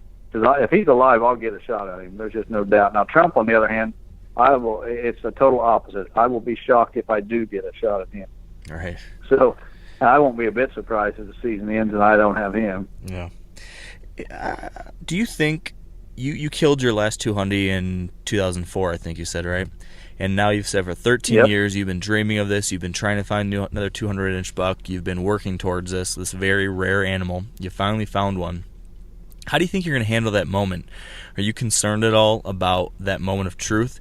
I know you've killed a lot of big, mature bucks. Like, this is second nature to you now. But when you have this next chance at a 200-inch buck, do you anticipate it's going to be just going about your business, or do you think this is going to be a little bit different? It's definitely going to be different. I've been waiting for this moment for 13 years, and I've played it in my mind 1,000 times. And when I shoot that buck, even if I watch that buck fall, I'm going to slip out and I'm going to call my dad, and I'm going to have my dad walk up and find him. And I want my dad to be the first one to grab his antlers. That's cool. Yeah, my dad wasn't a deer hunter, but whenever I was a kid, I was just crazy about the outdoors. And he always took time from his job. He would save vacation days from his job just to take me deer hunting. And he never really taught me anything about deer hunting. He didn't teach me about scrapes or rubs or anything like that. But what he did teach me was that whatever we was going to do, we was going to do it right.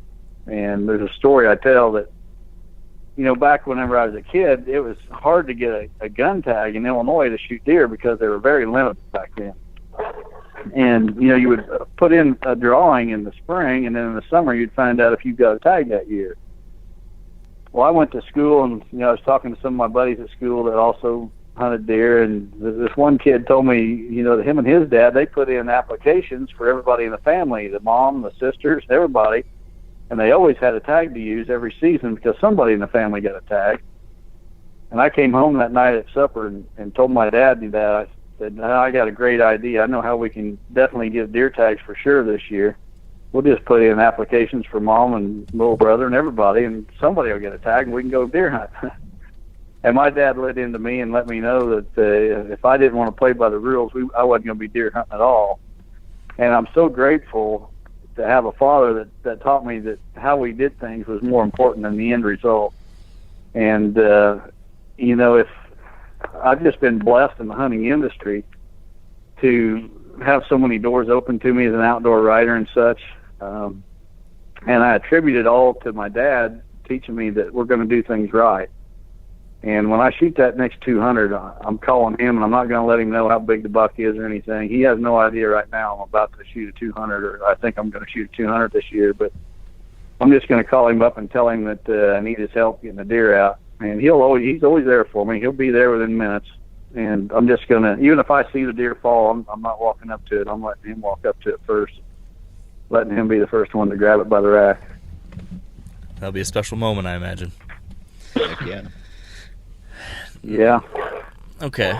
Now, this is kind of related to the story you just shared there, but maybe you can elaborate, or maybe there's something else. But so the opposite of my other question there, that first question was, if you didn't kill those bucks, what was the reason why you weren't able to kill them? Now, on the flip side, let's say you do kill these 2 bucks, and you're sitting at the end of the season and you're looking back on it. Other than just the tactical side of things, so other than the fact that Smokey is on that property really strong, you've got lots of great habitat, and other than you have an annual pattern on Trump, let's say other than the tactical things, is there anything intangible that you would look back on and say, yeah, it's because of X or Y, that was really the key to me killing those bucks? Maybe it's something like persistence or patience, or your I don't know. Is there anything like that you would say is probably going to be your key to the success that you hopefully have? Well, if I kill, like I said, if I kill Trump, it'll be a whole lot of luck, but it's really a passion. And I know a lot of guys that are going to be listening to this podcast are going to understand the passion. There's a lot of us very passionate. I think that I've probably taken the passion to a level that most deer hunters aren't going to understand, but there's a few that will. Unfilled tags don't bother me anymore, and they really never did. I'd set a goal, and it didn't matter what the goal was. I wasn't going to shoot a buck less than that, and if it took me 5 years to get it done, well, so be it. That was I was just so passionate about reaching that goal that I wasn't about to lower the bar. I would do whatever it takes to reach that goal. And then I would leave the bar there until I could consistently do it, and then I would raise it again, and I wouldn't lower it again. I would just keep plugging away until I got good enough to do that. And I think it's my willingness to accept empty seasons. I don't feel like I need to shoot a buck every year. I want to, but I've got no desire to shoot bucks below my goal. And, I just find satisfaction in being out there anymore. The drive to kill is, I guess, as strong as ever, but it's different. It doesn't cost me sleep if I don't. In other words, I mean, I'm fine with an empty season. So, I just go for broke. Yeah. I think something you said there is worth reiterating, because I feel like this whole discussion we've had with you, it's not really, how to kill a 200-inch buck or how Don Higgins is going to kill a 200-inch deer. It's really about how to achieve a goal. It's about how you can reach your own personal goal. Your personal goal for you, Don Higgins, is you would like to kill a 200-inch deer, but everything we've talked about is just as applicable if your goal is to kill your first 4-year-old buck. I mean, it's all about setting what the right goal is for you and your situation and your circumstances and what's going to make you happy and feel fulfilled. I think it's important, and you mentioned this earlier, right? The inches don't really matter for you personally. Like it's a great way to achieve something that's rare and to challenge yourself. But it's all about setting personal goals and working towards those and growing as a hunter and having that experience. And I think having those goals is a really great way to force you to grow, to force you to confront a challenge and learn how to overcome it, become better because of it. But I don't know. That's, I guess, my thoughts on this as we're kind of wrapping this up as I'm thinking about all these things. I don't want anyone listening to think like, I need to be shooting a 175-inch buck or a 200-inch buck to be a great hunter or something like that. Or because Don's able to pass on a 190-inch deer, I should be able to do that too. I mean, we're all in a different boat. We all have different things. But there's something really powerful, I think, about setting a tough goal for yourself and working for it. I think positive things come from that all the time. I don't know. Am I ranting, or does that make sense? You're absolutely right. Yeah, you're absolutely right, Marty. Absolutely. People think that because, I've got lofty goals as far as deer hunting that I look down on people who maybe shoot 130-inch deer, whatever. And that's absolutely not the case at all. I turn 54 years old tomorrow. And in that time, I've had goals that were, I started out any deer, a doe. I was going to shoot it. And it's taken, all this time. I started hunting when I was 13. So, I've got over 40 years in the deer woods now. And all I did to get to this point, and by the way, I never dreamed that I would let a 150-inch buck walk, let alone a 190. So, reality, I tell people also that dream big, because God's reality is so much bigger than you can ever imagine. But when you set your goal, just don't compromise your goal. It might take you years to achieve it, but don't compromise it. If you compromise it, then you never reach your goal. So, just set the bar at a certain level and keep plugging away until you're able to consistently reach that. Don't raise the bar the first time you reach it. If your goal is a 130-inch buck and you shoot one and it's your first 130, well, don't raise the bar to 140 next year. Shoot a few 130s and get really comfortable at shooting that size bucks, and then raise the bar. And once you achieve the next level, do that a few times before you raise the bar. But accept that there's going to be some empty seasons along the way. I mean, anything worthwhile doesn't come easy. So you just, stick with your goals and keep plugging away. Yeah. What are your thoughts on all this, Dan? Because I know you personally have had, some tough goals for yourself. And some years you've ate tag soup. Some years you've adjusted goals. Like last year you decided to try to shoot a 4-year-old. I mean, where's your head at on this whole topic now as you've gone through some different things over the years? I mean, I was obsessed with a buck for several years, and I learned a lot from that deer. I don't know if I necessarily would do it again to go after a specific buck at this point in my life, because although going after that 200-incher when I went after him, and I almost I almost accomplished my goal. I learned a lot, but I passed a lot of deer that I should have probably shot to get comfortable with that moment of truth, because I was so focused on this other particular buck. So I was passing, 140s and 150 class deer that I probably should have shot in those years. And I don't want to ever get in a position where, and my circumstances are different than other people's circumstances. So what I say is what I want to do, and what Don's saying is what he wants to do. But I'm never going to let anything outside of the love of hunting dictate what animals I'm going to shoot. Mm-hmm. Right on. Yeah, I think it. And some people are fine with shooting the first deer that comes along. Well, that's their business. That's not my business to tell them. You ought to be shooting bigger bucks or whatever. You got to do what makes you happy. We're all individuals, and we got different hunting areas and different amounts of time to devote to it, and different family obligations and job obligations. What works for me may not work for the next guy, and probably won't. Yeah. So it's just, I have no other hobbies. I haven't fished in over 25 years. I've never turkey hunted in my life. For me, it's all whitetails. That's what I live for. There's no other hobby. So obviously, at my age, after doing it for so long, your goals are going to be a little higher than the average person. But that doesn't make me any better than the other guy. God didn't make me any better than the next guy. It's just made me different. Yep. I do have a question for you, though, and I don't want this to come off as rude, but a 200-inch deer for anybody, especially someone in the hunting industry, can elevate their career. What do you think would happen to your career if you were able to harvest one or both of these animals this year? Oh, that's a tough question. That's the toughest one I've had yet today. I'm not sure, really. I've seen my consulting business really start to grow here in the last couple of years, and I think it would probably accelerate that just a little bit. As far as writing, right now I'm writing about as many articles as I want to. I'm not one of those guys that wants to put out 2 or 3 articles a month or a dozen or whatever. If I could write 1 or 2 a month, maybe 15 to 18 articles a year, I'd be happy with that, and that's what I'm doing. So I don't think it's going to, change anything there. It might help draw a little bit of attention to real world and help that business grow a little bit.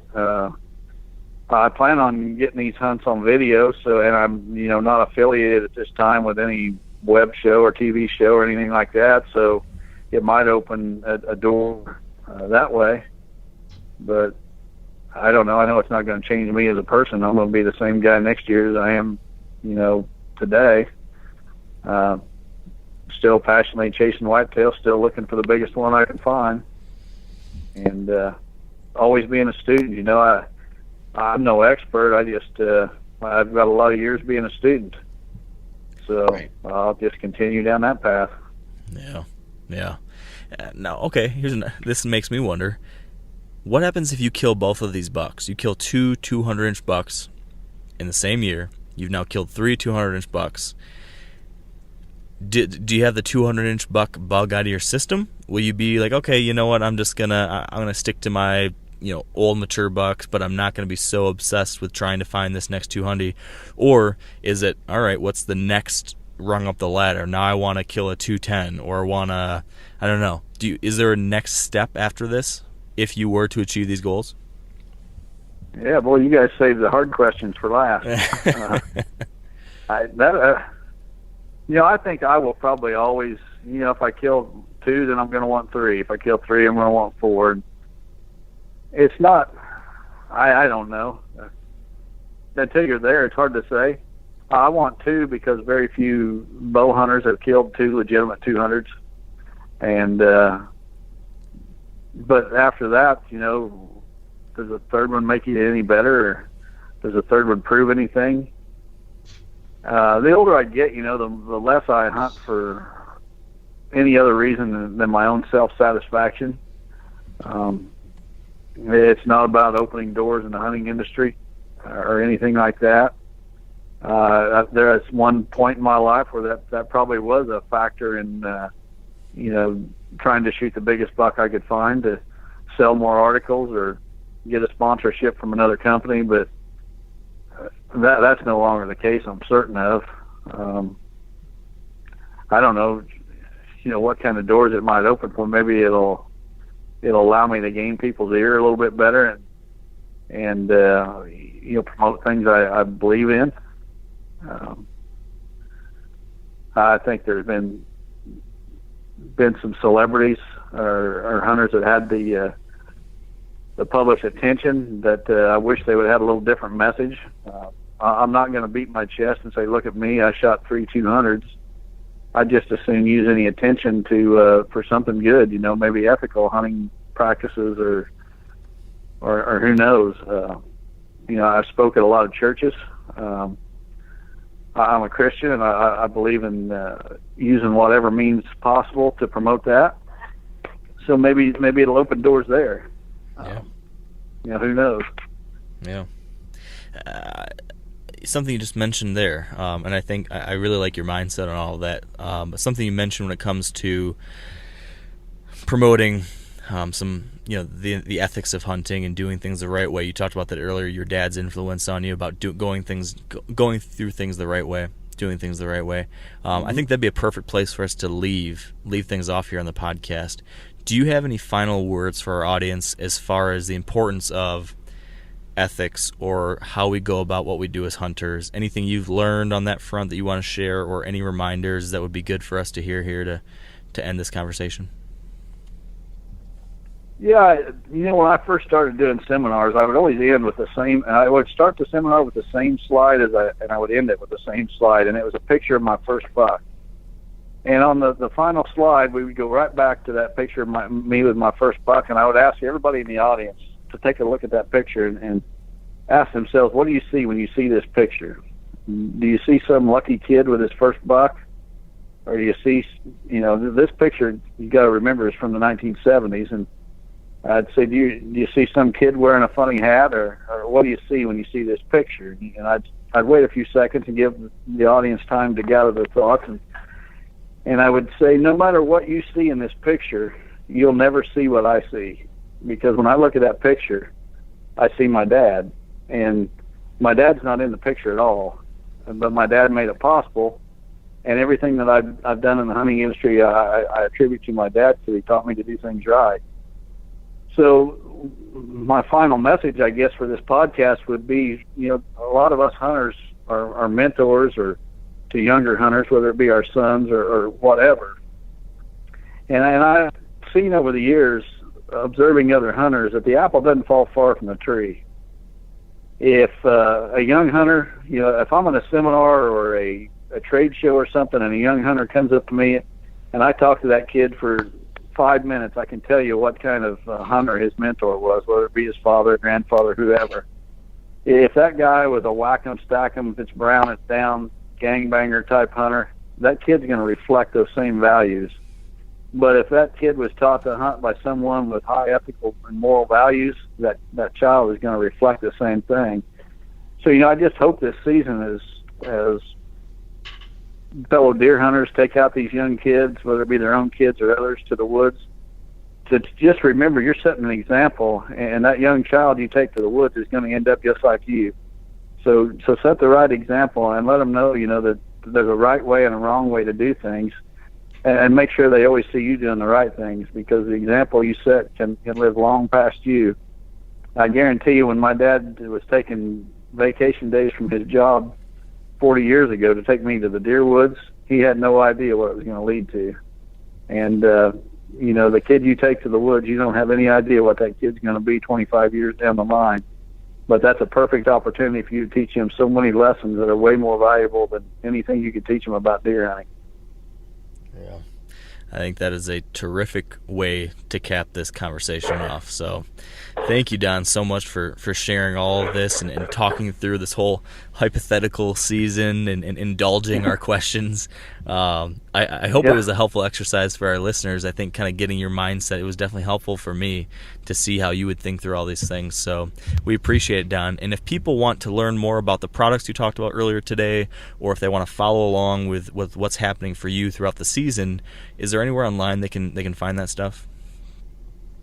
Yeah, they can find information on the EHD product at realworldwildlifeproducts.com, or they can follow me on Facebook, Don Higgins /Higgins Outdoors, or my website, higginsoutdoors.com.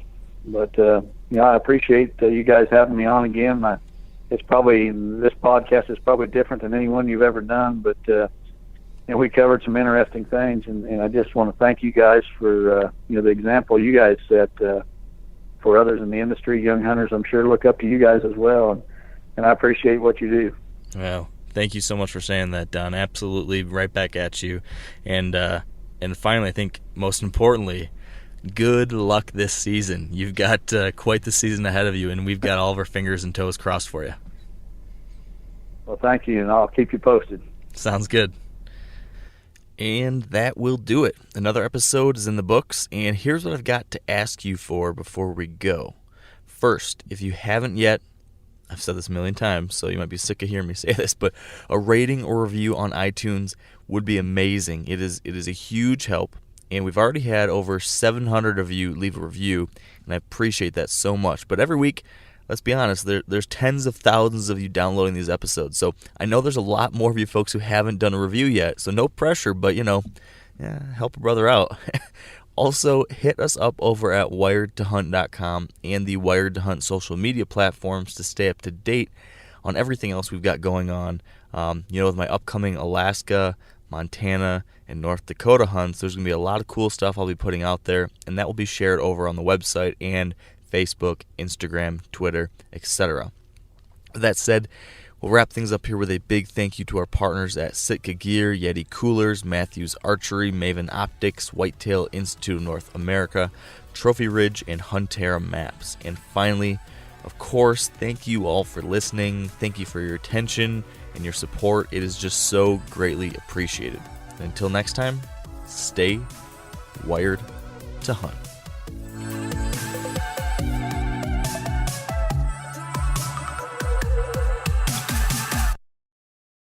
Hey everybody, listen up. I got mega huge news. Meat Eater Live is heading back out on the road. That's right. Join me and the crew. Clay Newcomb, Cal, Yanni, Spencer's going to be there. Phil the engineer's going to be there.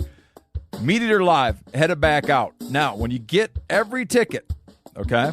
Every ticket you buy, you get a signed copy of our new Meat Eater Outdoor Cookbook. This tour is celebrating the release of the book.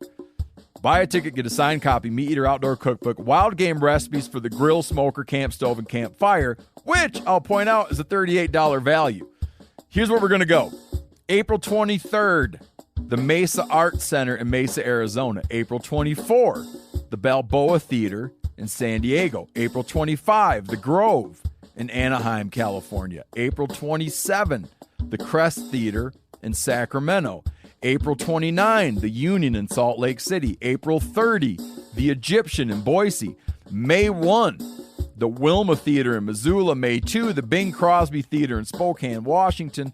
May 4, Revolution Hall in Portland, Oregon. And May 5, the last day of the tour, Pantages Theater in Tacoma, Washington. For tickets and more information, visit the events page at themeateater.com.